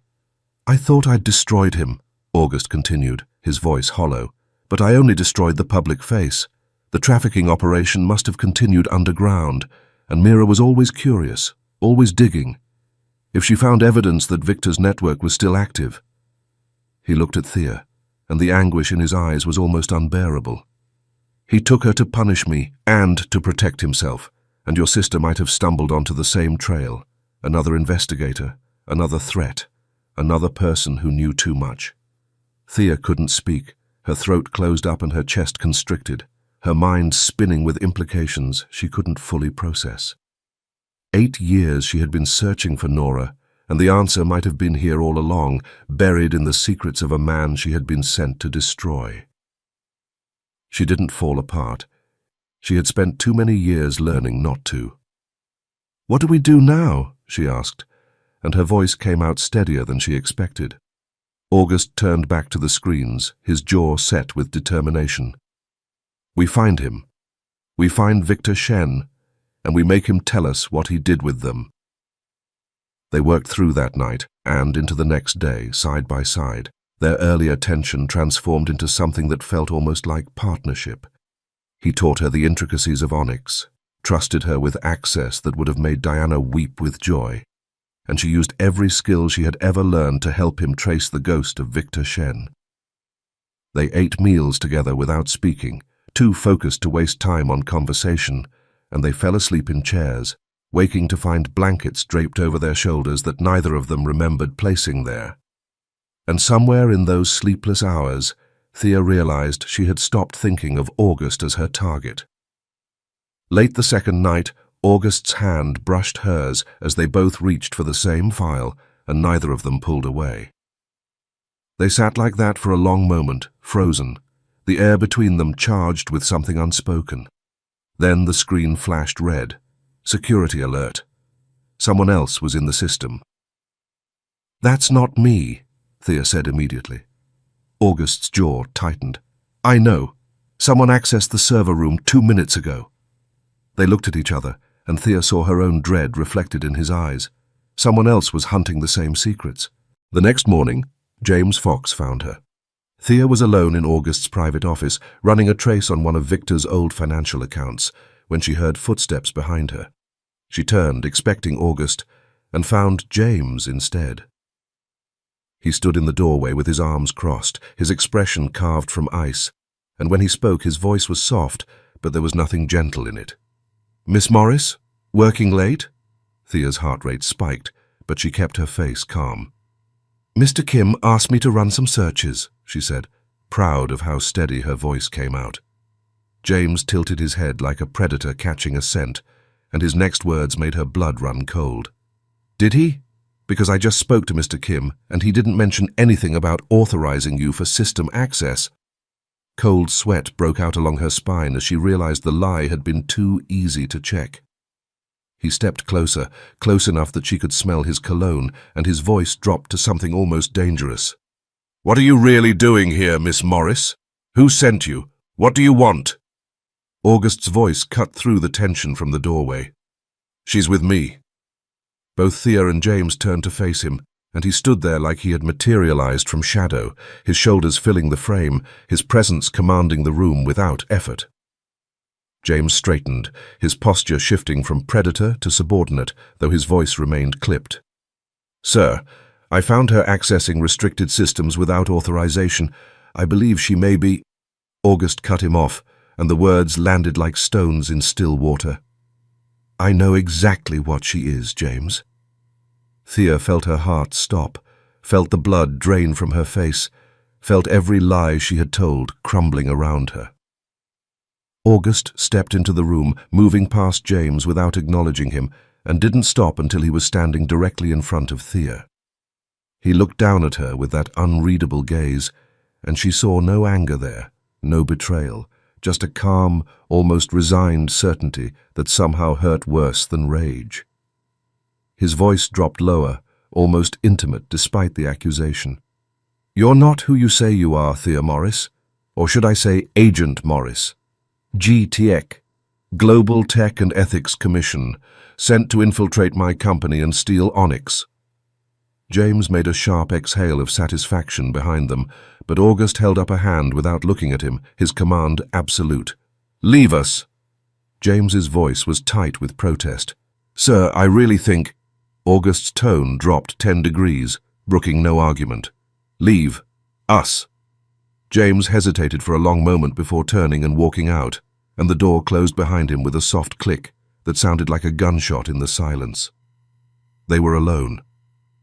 Thea's voice came out rough, scraped raw by fear. "How long have you known?" August held her gaze with that terrible, knowing stillness. "I suspected from the moment you walked into my office." He paused, and something flickered across his features, not triumph, but something closer to regret. "Your cover was good, better than most, but small things didn't add up. The way you held yourself, too controlled, too aware of your surroundings. The way you asked questions that weren't quite right for a personal assistant. The way you watched me when you thought I wasn't looking." Thea felt something inside her crack, some last desperate hope that she could still salvage this, still maintain some fragment of her cover. "Suspicion isn't the same as certainty," she managed. "So when did you know for sure?" "Han night." His voice roughened on the words.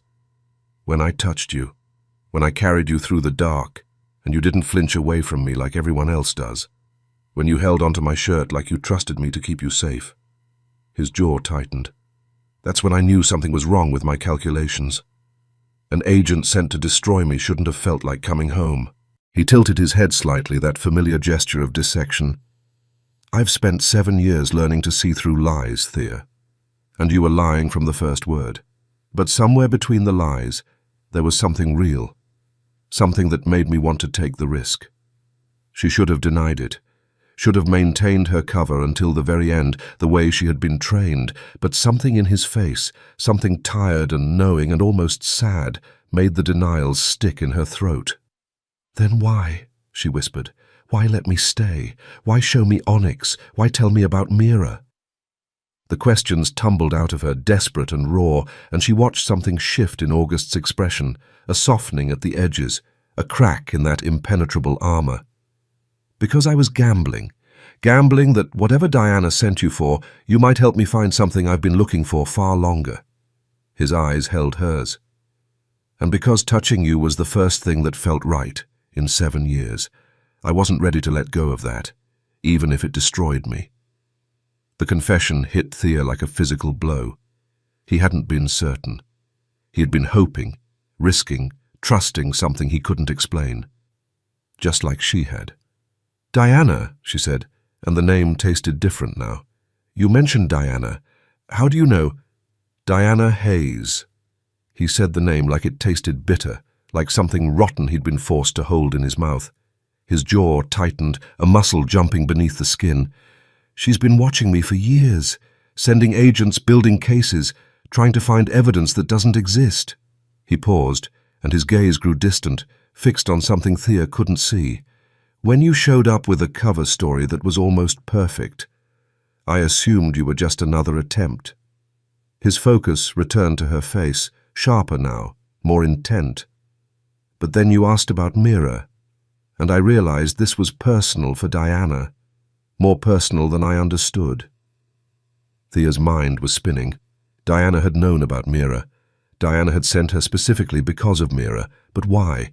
What connection did Diana have to August's missing fiancé? The questions tangled in her head, knotting tighter with each passing second. "I don't understand," she said, and she hated how lost she sounded, how small. August studied her for a moment, his gaze tracing the confusion written across her features. Then he moved closer, and suddenly he was too close, close enough that his familiar scent wrapped around her, close enough that she could see the silver threads at his temples and the shadows under his eyes. "Neither do I. Not yet." His voice dropped lower, more intimate, as if the words were meant only for her. "But I know this much. You came here to destroy me, and instead you helped me find the first real lead on Mira in 7 years. His hand rose slowly, giving her time to pull away, and came to rest against her cheek. His palm was warm, his fingers gentle, and the contact sent electricity racing through her entire body. "So, the question is," he said softly, his breath warm against her skin, "what happens now?" Thea couldn't think, couldn't process. But her body could feel. God, could it feel? His hand on her face, his eyes searching hers. And she was so tired of lying, so tired of running, so tired of being alone. "I don't know," she admitted, and the honesty felt like relief. "I want to touch you," he said, and his voice, God, his voice, thick, broken, cracked from 7 years of drought. His hands cupped her face, cradling her like she was made of glass. "Do you know how long it's been since I wanted this? Since I wanted anything?" Thea's breath stopped. Heat exploded in her belly, flooding downward, pooling between her thighs. Her hands found his chest, and she could feel his heart racing, fast, erratic, matching hers. "August?" His name tumbled from her lips like a prayer. "I won't." He moved closer, his breath ghosting across her lips, warm, unsteady, carrying the scent of sandalwood and desire. The space between their mouths was measured in millimeters now, in heartbeats, in the trembling restraint of a man who had denied himself for 7 years. "Not until you ask me to." So close. She could see the shape of his lips, the fullness of the lower, the sharp line of the upper. She could imagine how they would feel against hers. Hot, demanding, fierce enough to melt 8 years of ice. Her body made the decision before her mind could.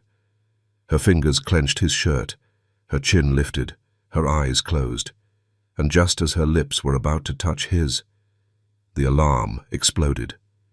Red light, screaming sirens, and August wrenching himself away, a physical wound, a knife pulled from flesh, sudden and merciless. Thea stood there, lips parted, body still reaching for him, and felt the emptiness like an ache in every cell. No, no. They had been so close. So. But the moment was gone, lost, and with it, her sanity had returned, but her body was still burning, still wanting, still calling for him. Security breach detected. System room. Unauthorized access. August was moving before the announcement finished, pulling away so abruptly that she stumbled. He sprinted toward the main terminal, his fingers flying across the keyboard. She watched as window after window opened, each one showing a different piece of the disaster unfolding around them. Someone was in the system. Someone who wasn't Thea. "That's not possible," August muttered. His jaw was tight, tendons standing out in his neck. "No one else has access. No one else could—" He stopped, stared at the screen. When he turned to look at Thea, his face was carved from stone. "The files," he said. "Mira and Nora. Someone copied them." Thea's blood went cold. She moved to stand beside him, her trained mind trying to make sense of what she was seeing. "What? Who?" August pulled up another trace, another impossible answer. And when the data resolved, Thea felt the ground drop out from under her. A G-Tech signature, but not her code, not her access. Diana had sent someone else. "She was using you." August's voice was hollow with understanding. He turned to face her, and something flickered in those depths. Sympathy, maybe, or shared grief, or the recognition of a fellow survivor. "Diana, you were never the real agent. You were just the distraction." Thea stood frozen, her voice locked somewhere deep in her chest, her mind spinning with implications that threatened to drown her. Everything she had believed, everything she had sacrificed, it was all a lie. Diana had played her from the beginning. She thought of all the nights she had spent planning this infiltration, all the lies she had told herself about serving a greater good, all the times she had pushed down her growing feelings for August because the mission came first. And none of it had mattered. None of it had been real. "We have to find them," Thea said, and her voice came out stronger than she felt. Something was hardening inside her now, something cold and determined. Diana had used her. Diana had lied to her. And Diana had just stolen the only leads to finding Nora. Whoever did this, whatever Diana is planning, we have to stop her. August looked at her for a long moment, that penetrating gaze searching her face for something, truth, maybe, or loyalty, or the answer to a question he hadn't asked yet. The red emergency lights cast strange shadows across his features, making him look older, more dangerous, more like the man the world thought he was. Then something in his expression softened. Just a fraction. Just enough. "Together," he said. And despite everything, despite the lies and the betrayal and the alarm still screaming around them, Thea felt something shift into place. Something that felt dangerously like hope. The security breach changed everything. Thea spent the next 48 hours in a state of suspended fury, her mind racing through every interaction she'd ever had with Diana Hayes, searching for the signs she should have seen. She had been played from the very beginning, and she had been nothing but a pawn in someone else's game. August worked beside her in grim silence, tracing the intrusion back through layers of encryption and misdirection. The breach had originated from a G-Tech secure server with director-level access codes, and the timing was too perfect to be coincidence. The intruder had waited until they were too wrapped up in each other to notice the knife sliding into their backs. On the morning of the third day, August found what they were looking for. He pulled up a communication log, encrypted but not encrypted enough, and Thea watched as Diana's orders unfolded across the screen. Instructions to someone called ASSET7 to infiltrate Vantage and copy the Mira and Nora files, and then, at the bottom of the log, a line that made Thea's blood turn to ice. Primary objective remains unchanged. Kim must be destroyed. He took my daughter. He will pay. Thea read the words 3 times, certain she was misunderstanding. My daughter, Diana Hayes, Mira Cole. Different surnames. That's why she had never made the connection. She turned to August and found him already watching her with something that looked almost like pity. You didn't know, he said quietly. and it wasn't a question. Thea shook her head, not trusting her voice as everything she thought she understood about Diana crumbled around her. Diana is Mira's mother. August's voice was flat, controlled, but she could hear the strain beneath it. Different names. Mira used her father's surname after the divorce. But the same blood, the same grief. She's been hunting me for 7 years because she believes I killed her daughter. The words landed like hammer blows. But you didn't, she heard herself say. You loved Mira. You've been searching for her. Diana doesn't know that. August turned back to the screen, his jaw tight. All she knows is that her daughter was engaged to me. And then her daughter disappeared. She spent 7 years building a case, looking for evidence, waiting for the moment when she could finally make me pay. His hands curled into fists on the keyboard. And when she couldn't find evidence, she decided to manufacture it. That's what you were for, Thea. You were supposed to get close to me, find something incriminating, or plant something if you had to. He looked at her, and the pain in his eyes was almost unbearable. Diana was going to use you to destroy me one way or another. Thea felt sick as she thought about all the reports she had sent Diana, all the details about August's life that she had unknowingly helped build the case against an innocent man. I didn't know, she whispered. Diana told me you were dangerous, that Onyx was a threat. She never mentioned Mira, never told me there was a personal connection. Of course she didn't. August's voice was bitter, but not toward her. If you knew the truth, you might have started asking questions Diana didn't want answered. He stood abruptly and moved to the window, his silhouette sharp against the grey Seattle morning. 7 years. I've spent 7 years looking for Mira, wondering what happened to her, whether she's alive, whether I could have saved her. And this whole time, her own mother has been trying to destroy me instead of helping me find her. Thea crossed the room slowly and stood beside him, giving him time to pull away, but he didn't move. I'm sorry, she said, and the words came from somewhere deep that had nothing to do with missions or covers. August, I'm so sorry. He didn't respond, and the silence stretched between them, heavy with everything that had been said and everything that hadn't. Diana's call came that afternoon. Thea was alone in her room when the burner phone buzzed, the one Diana had given her for emergencies, hidden in her suitcase, never used until now. She answered with her heart pounding. Diana's voice was crisp and cold.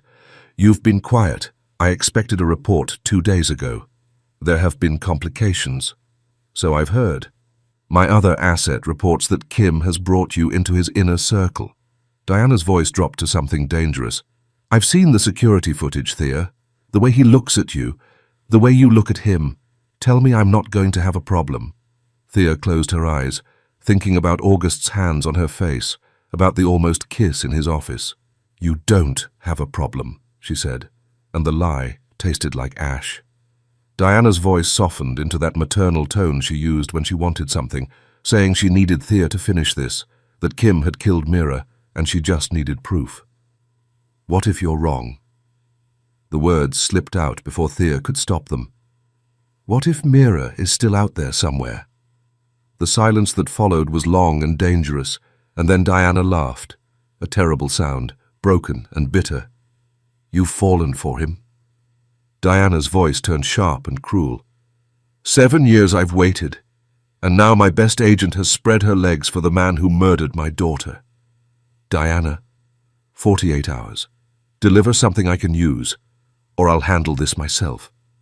Her voice dropped to a whisper. And if you warn him, I will destroy you both.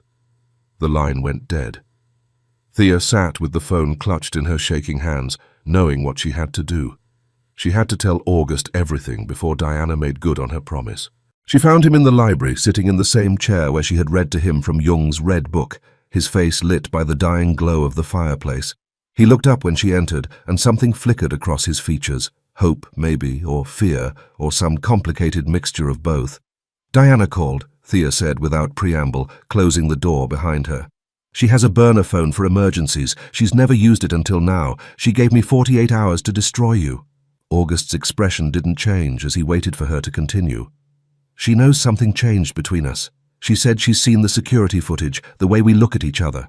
Thea's voice cracked. She threatened to destroy us both if I warn you. She was crying now, she realized, tears streaming down her cheeks. I came here to destroy you, she whispered, and instead I found… She couldn't finish, couldn't put words to the impossible thing growing in her chest. August rose from his chair slowly, giving her time to run, but she didn't move. He stopped in front of her, close enough that she could see the firelight reflected in his eyes, close enough that his scent surrounded her. He told her then, in a voice that carried the weight of 7 years of grief, that Diana was wrong about him. He had loved Mira, would have died for her. When she disappeared, he had built walls so high no one could climb them. His hand rose, hovering near her face but not quite touching. And then Thea had walked into his office, he continued, with her terrible lies and her hidden grief and her eyes that reminded him of everything he'd been running from. And he had known from the first moment that she was going to break through every wall he'd built. Thea reached up and caught his hand, pressing it against her cheek, and she felt him tremble. This man who hadn't let anyone touch him in 7 years, shaking because her skin was against his. I believe you, she said, and the words were a promise. August, I believe you. He exhaled, a long, shuddering breath that seemed to release years of tension. His thumb traced along her cheekbone, wiping away tears. You shouldn't trust anyone, he murmured. Least of all me. Thea stepped closer, her hands finding his chest, feeling the rapid pound of his heart. She looked up at him, this broken, beautiful, impossible man, and made a choice. I trust you, she said, and then she rose onto her toes and pressed her lips to his. The first contact was soft and tentative, a question asked in the space between breaths, and his lips were warm against hers, slightly rough, tasting like whiskey and grief and 7 years of loneliness. Then something shifted. August made a sound from deep in his throat, half groan, half sob, and his arms came around her, pulling her against him with a desperation that stole her breath. The kiss deepened and turned hungry, turned into something that felt like drowning and flying at the same time. His hands tangled in her hair while her fingers clawed at the fabric of his shirt, and the world narrowed to just this, his mouth on hers, his body pressed against hers, the impossible heat building between them. His tongue pressed against her lips, and Thea opened for him, desperately and willingly, with 8 years of pent-up need. She tasted him, whiskey and darkness, and something raw and masculine and completely addicting. August pushed her against the wall, hard and demanding, and Thea moaned, a real moan, deep and broken and embarrassingly loud. But she didn't care, because his hips were pressed against hers, and she could feel him, hard and throbbing, straining against the fabric of his trousers. He groaned her name into her lips. Thea. Don't stop, she whispered, her hand sliding down his back toward his belt. Please don't stop. But he did stop, pulling himself back with their foreheads pressed together, both of them gasping for air. Thea's lips were swollen, and her heart was pounding, and between her legs she was wetter than she had been in 8 years. Her name came out broken from his lips, and she had never heard anything more beautiful. Thea. I'm here, she whispered back. I'm not going anywhere. They stood, wrapped in each other, bodies still pressed close, still aching, still wanting, and for the first time in 7 years, August Kim let himself be held.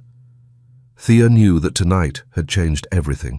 Then August lifted her, one arm beneath her knees, the other cradling her back, and carried her through the penthouse like she weighed nothing at all.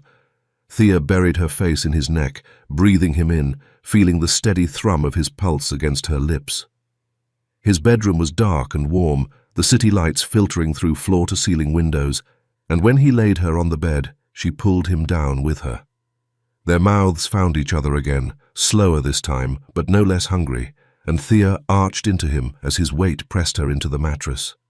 His hand slid beneath her shirt, fingers tracing fire across her ribs, and she gasped into his mouth when his palm found her breast. Her nipple hardened instantly against his touch, and August groaned, a sound of pure, desperate need that made her entire body clench with want. Her name came out broken from his lips, reverent. "Thea, I want you. God, I want you so much it's killing me." She reached for his belt, her fingers trembling with 8 years of hunger. "Then have me." But his hand caught hers, stilling her movements, and when she looked up at him, she saw something painful flickering in his eyes. "I can't." The words seemed to cost him everything. "Not yet. My mind is... There's too much noise in my head, Thea. Too many ghosts." She understood then. Understood what he wasn't saying. Mira. 7 years of searching. 7 years of not knowing. 7 years of guilt and grief and unanswered questions. He was still carrying her, still haunted by the woman who had vanished without a trace. "You feel like you're betraying her," Thea whispered, and it wasn't a question. August's jaw tightened, and he rolled onto his back beside her, one arm draped across his eyes. His chest rose and fell with uneven breaths. "I need to finish this first. I need to know what happened to her. Need to close that chapter before I can..." He trailed off, then turned his head to look at her with eyes that burned with equal parts desire and anguish. "You deserve more than a man who's still haunted by ghosts. When I give myself to you, and I will, Thea, I swear I will, I want to be whole. I want to be yours completely." Thea's heart cracked open at the raw honesty in his voice, and she shifted closer, pressing herself against his side, her head finding the hollow of his shoulder. "Then we find her," she said softly. "We find them both, Mira and Nora. And then nothing will stop me from having you." His arm tightened around her, pulling her closer, and his lips pressed against her hair. Nothing in this world.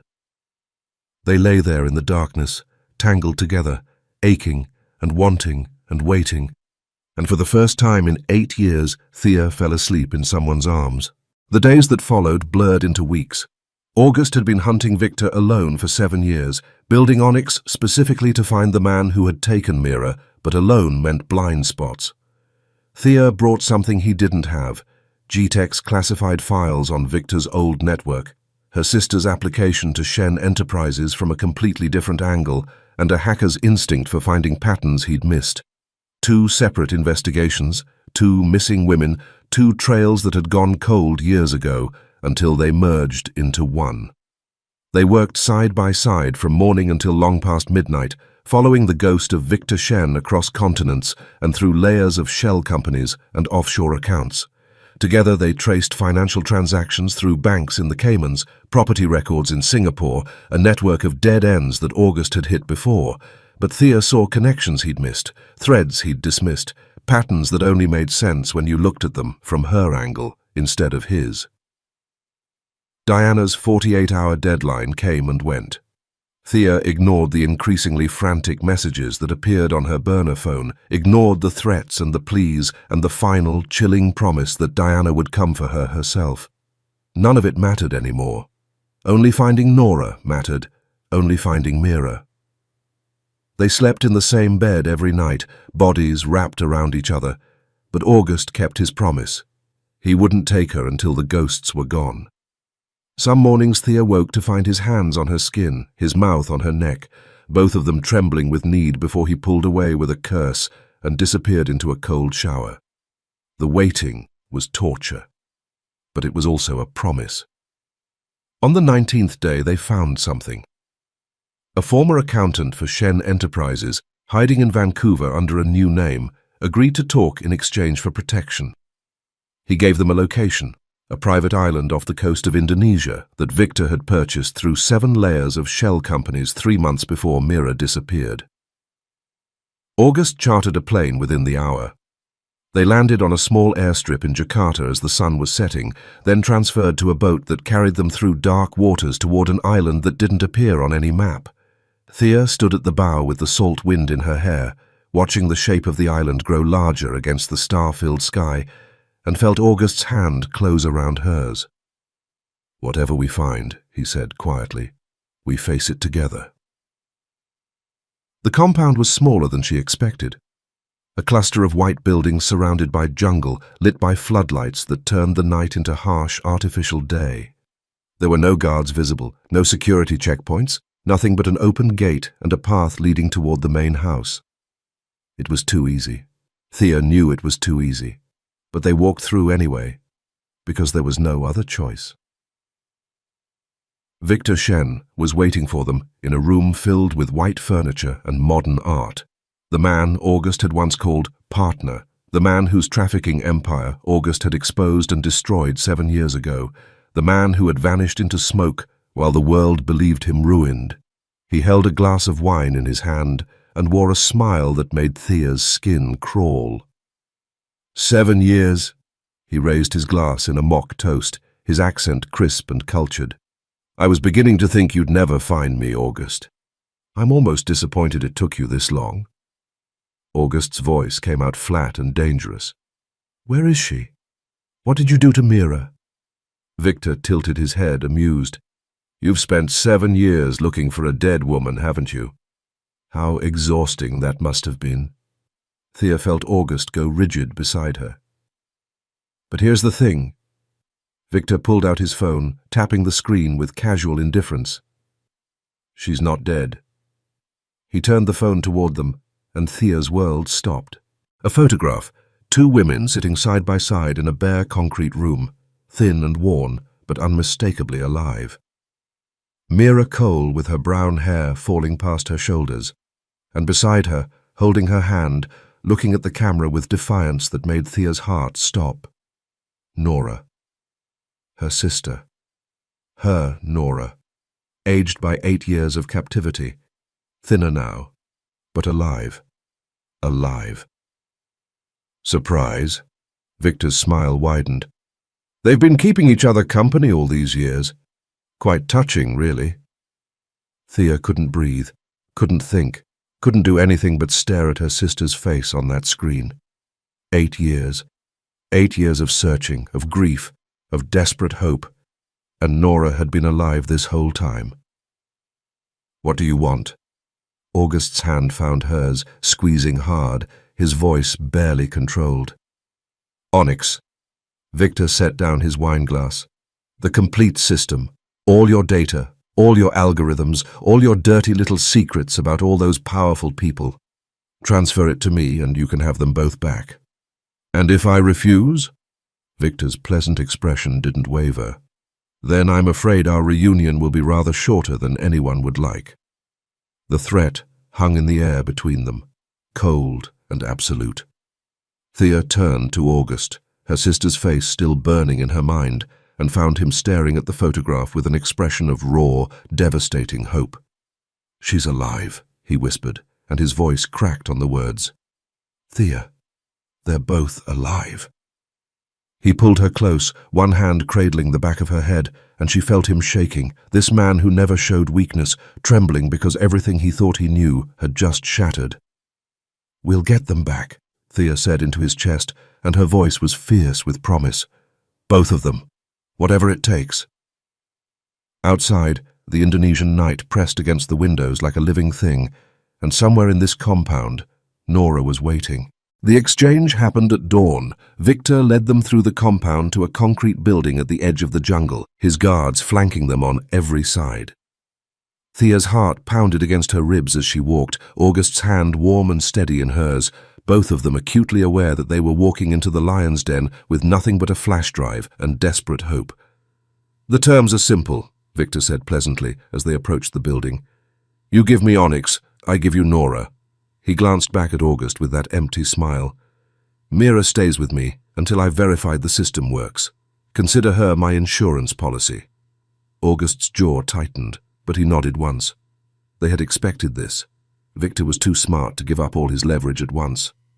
"And once you've verified it?" Thea asked, her voice steady despite the fear clawing at her throat. Victor spread his hands in a gesture of magnanimity. "Then you can have her too. I'm a reasonable man, Miss Morris. I have no interest in keeping prisoners who serve no purpose." The door opened, and Thea stopped breathing. A small concrete room, lit by a single bare bulb. A narrow bed against one wall, and sitting on it, hands folded in her lap, eyes lifting to meet Thea's with an expression of stunned disbelief. Nora. 8 years older, thinner, worn down by captivity, but alive and whole and looking at Thea like she was seeing a ghost. "Thea?" Her sister's voice cracked on the name. "Thea, is that really?" Thea crossed the room in 3 strides and pulled her sister into her arms. 8 years of grief and hope and desperate searching collapsed into a single moment as she held Nora tight, feeling her sister's body shake with sobs, her own tears streaming down her cheeks. "I found you," Thea whispered into Nora's hair. "I never stopped looking. I never gave up. I know." Nora's voice was muffled against her shoulder. "I knew you wouldn't." Behind them, Victor cleared his throat with theatrical patience. "Touching, truly, but we have business to conclude." August stepped forward, the flash drive held between his fingers. His face was carved from stone, but Thea could see the tension in his shoulders, the barely contained fury in his eyes. "The system," he said flatly. "Everything you asked for." Victor took the drive with the reverence of a man accepting a holy relic. He turned it over in his fingers, examining it from every angle before slipping it into his pocket. "A pleasure doing business with you, August. As always." He gestured to his guards. "Take them back to the boat. They're free to go." "And Mira?" August's voice was rough. "When do I get her back?" Victor's smile widened into something cruel. "Patience. I'll be in touch once I've verified the goods. Shouldn't take more than a few days." There was nothing else to say. Thea helped Nora to her feet, supporting her sister's weight as they walked out of the concrete building and into the humid morning air. The guards escorted them back through the compound, past the white main house where Victor lived, down to the dock where a boat was waiting. It wasn't until they were on the water, the island shrinking behind them, that Thea finally let herself breathe. They brought Nora to a hotel in Jakarta, a suite with soft beds and hot water and room service that Nora stared at like she'd forgotten such things existed. Thea helped her sister shower, washing 8 years of captivity from her skin, brushing tangles from her hair, wrapping her in a fluffy white robe that made her look small and fragile. "I can't believe you're here," Nora kept saying. "I can't believe you found me." August leaned forward in his chair by the window. "Nora, I need to ask you something. Did you ever see another woman there? Her name is Mira Cole." Nora frowned, searching her memory. "Mira? You're looking for her too?" Her eyes moved between August and Thea with sudden curiosity. "Who is she to you?" Thea looked at August. August looked at Thea. Something heavy passed between them. "She was my friend," August said quietly. "Once, a long time ago, she was my fiancée." Nora studied them both for a long moment, her expression shifting into something complicated, part sympathy, part hesitation, part dread. "I saw her," she said finally.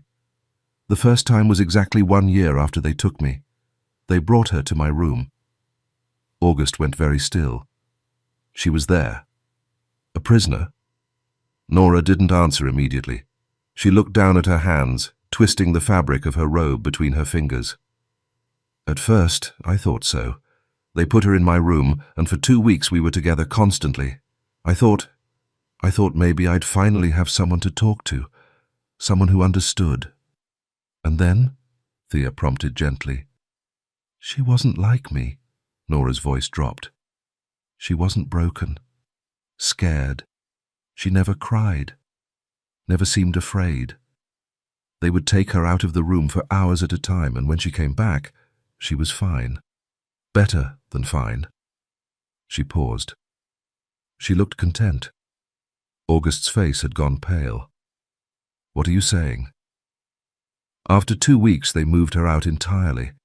I didn't see her again for almost a year." Nora swallowed hard.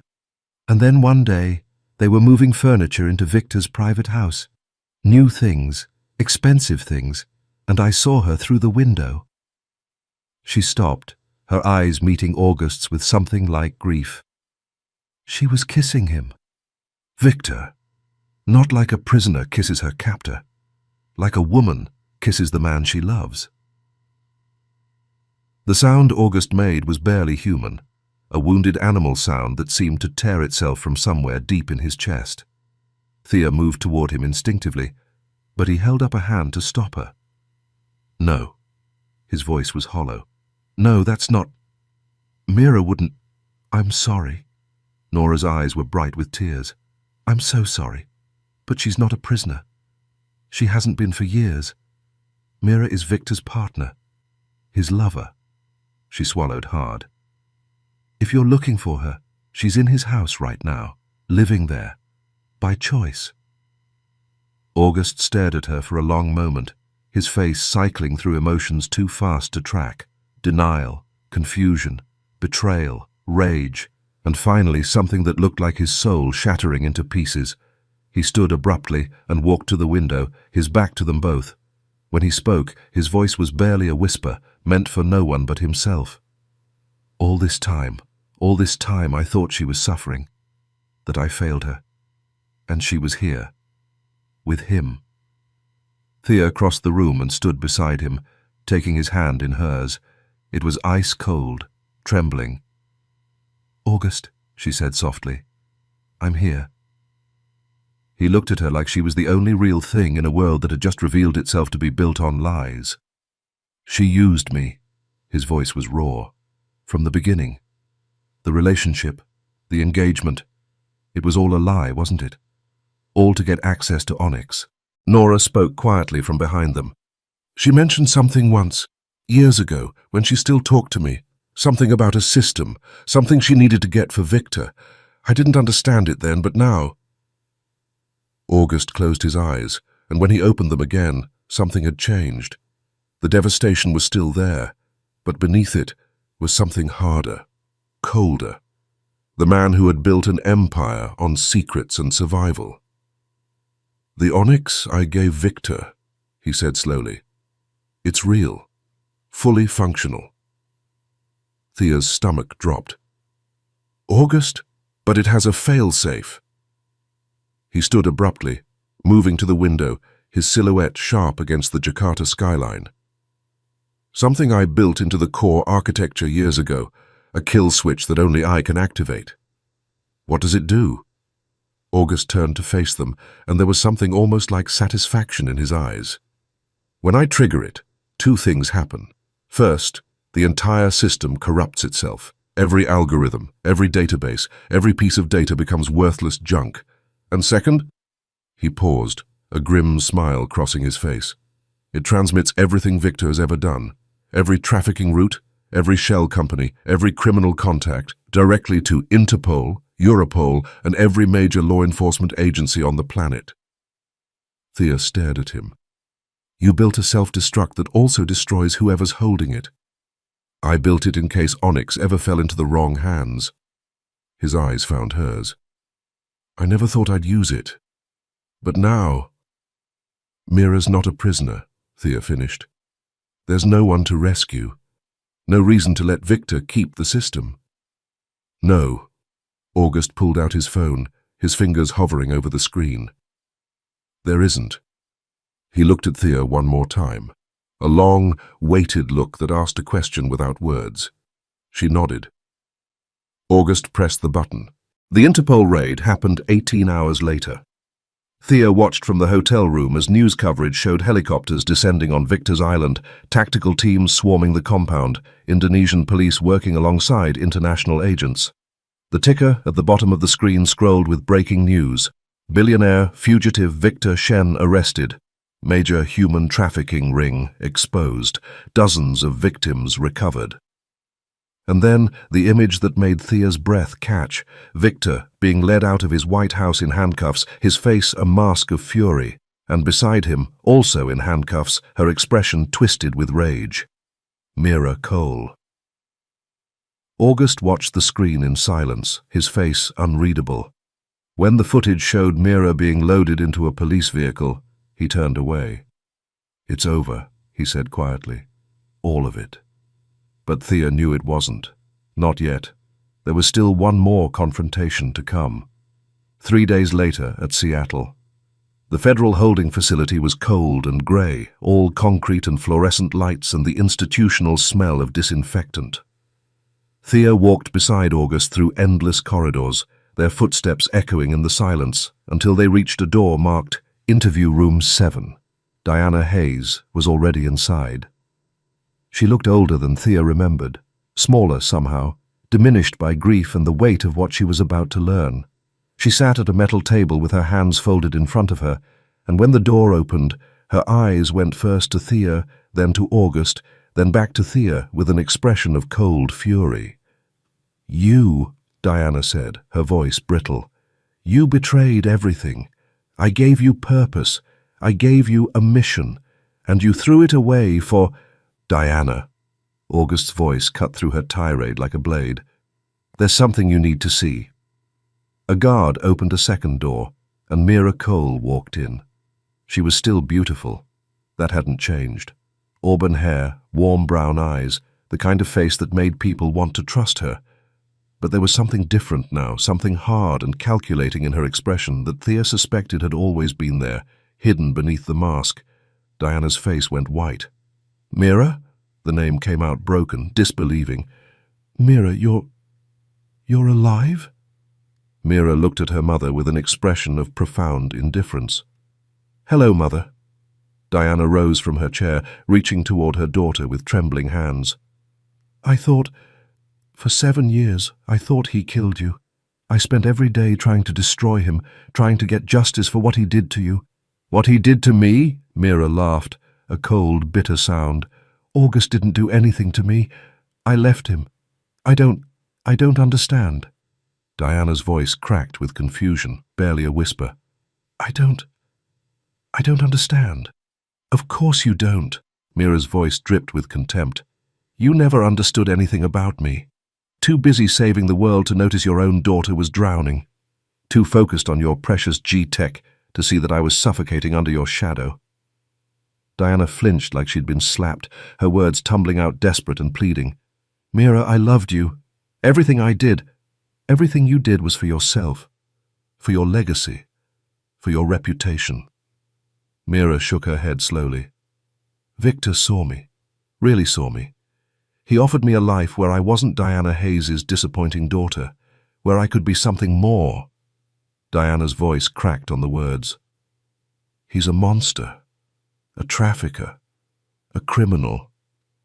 How could you—" Mira's smile was sharp as a knife as she answered. "How could I love him? Easily. He gave me everything you never could." The silence that followed was devastating. August stepped forward, his voice carefully controlled but edged with steel. "You used me, from the beginning. Victor sent you to get close to me to steal Onyx. Everything between us, the engagement, the plans, the life we were building, it was all a lie." Mira turned to him, and for just a moment something that might have been regret flickered across her features before she answered. "Not all of it. I did care for you, August, in my own way, but Victor—" She shrugged. "Victor was always the plan. You were just the mission." August nodded slowly, as if confirming something he'd already known, and his voice was hollow when he spoke. "I spent 7 years mourning you. 7 years blaming myself. 7 years afraid to let anyone close, because I thought I'd failed to protect you." Mira's voice held no remorse. "I know. That was rather the point." August looked at her for a long moment. This woman he had loved, had searched for, had built walls around his heart to protect. Then he turned away, his final words thrown over his shoulder like discarded weight. "I hope it was worth it. The life you chose, the man you chose, because you're going to have a long time to think about it in prison." He walked out without looking back, and Thea followed. Behind them, she could hear Diana's voice breaking into sobs, and Mira's cold silence in response. They didn't speak until they were outside, standing in the Seattle rain, letting the cold water wash away some of the heaviness of what they'd just witnessed. "Are you okay?" Thea asked quietly. August was silent for a long moment. When he finally spoke, his voice was rough with emotion. I thought finding out the truth would break me, knowing that everything I believed was a lie, that the woman I loved never existed. He turned to face her, and despite everything, there was something like peace in his eyes. But standing in there, looking at her, all I could think was, I'm grateful. Thea frowned, confusion mixing with the rain on her face. Grateful? That she showed me who she really was, that I don't have to carry that ghost anymore. He reached for Thea's hand, intertwining their fingers, and that her betrayal led me to you. Thea squeezed his hand, feeling tears mix with the rain on her cheeks. What happens now? She asked. August pulled her closer, wrapping his arms around her, shielding her from the rain with his body. Now, he said softly, we stop chasing ghosts. We stop living in the shadows of people who didn't deserve our devotion. He tilted her chin up, his eyes searching hers.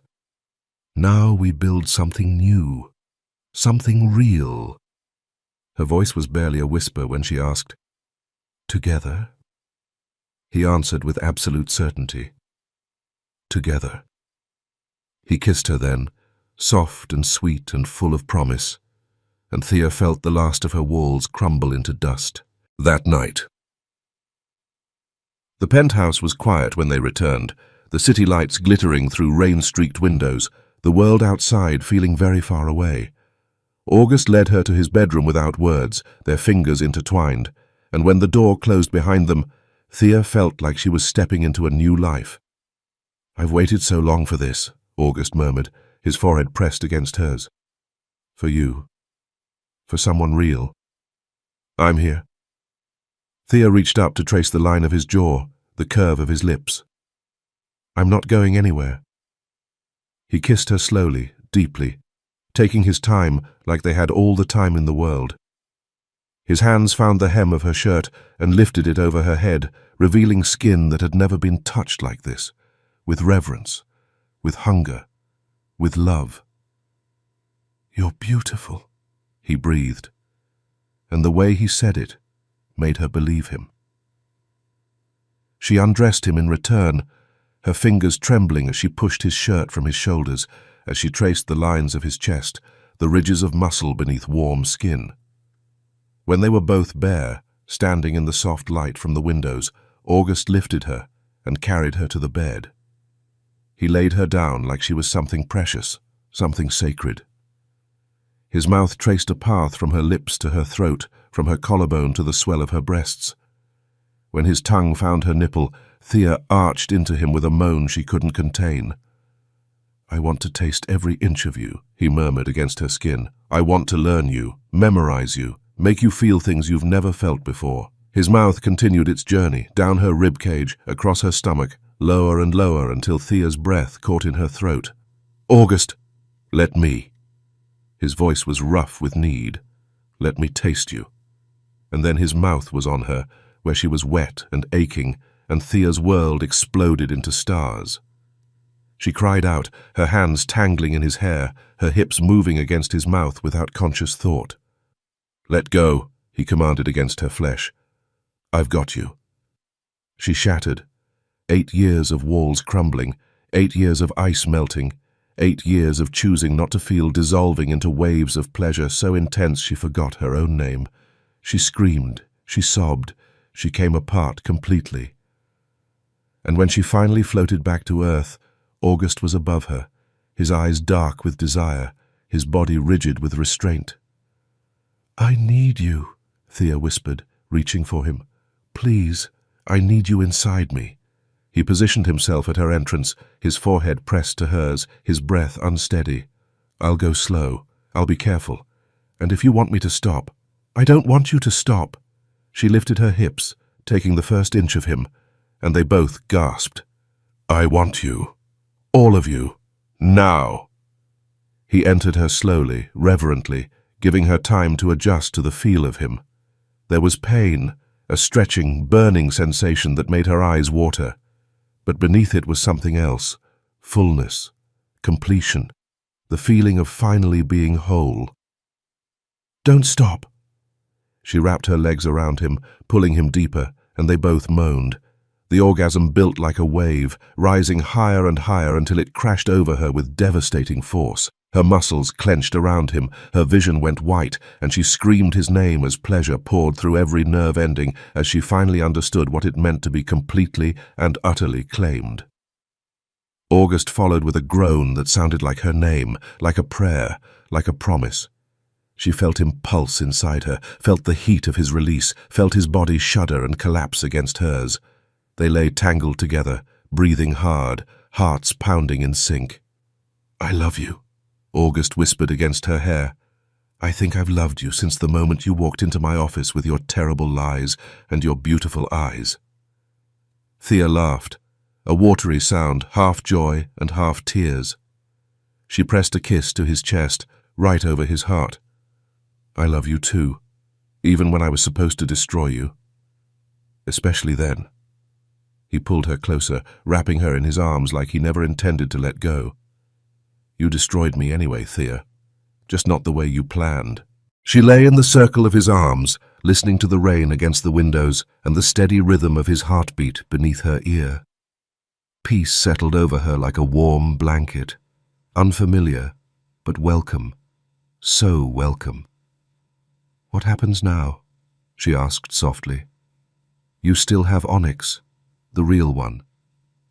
August was quiet for a moment. "I've been thinking about that." "And?" Onyx was built on pain, on secrets and shadows and fear. He traced lazy patterns on her bare shoulder. "I don't want to be that person anymore, the one who collects other people's darkness." Thea lifted her head to look at him. "What are you saying?" "I'm saying maybe it's time to let go." He met her eyes, and she saw resolution there, and hope. To destroy the real Onyx and build something new, something that helps people instead of controlling them. That's a big decision. It is.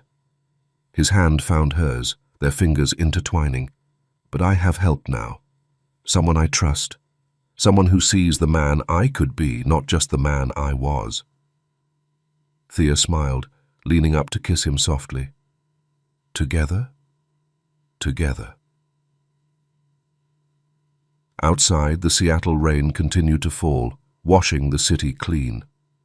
Somewhere, Nora was rebuilding her life, one day at a time. Somewhere, Victor and Mira were facing justice for crimes that had stolen years from all of them. But here, in this room, none of that mattered. Thea had come to Seattle to destroy August Kim. Instead, she had found something she never expected: a partner, a lover, a home. Some journeys take you to the place you lost. Others take you to a place you never knew existed. This one had done both. Thank you for watching my story to the end. And where in the world are you watching this from? Knowing my story's journey makes me so happy. August was dangerous, cold, a man from the shadows. But he protected Thea with everything he had. So tell me, would you be drawn to a man like August, or would you run the other way? Let me know in the comments.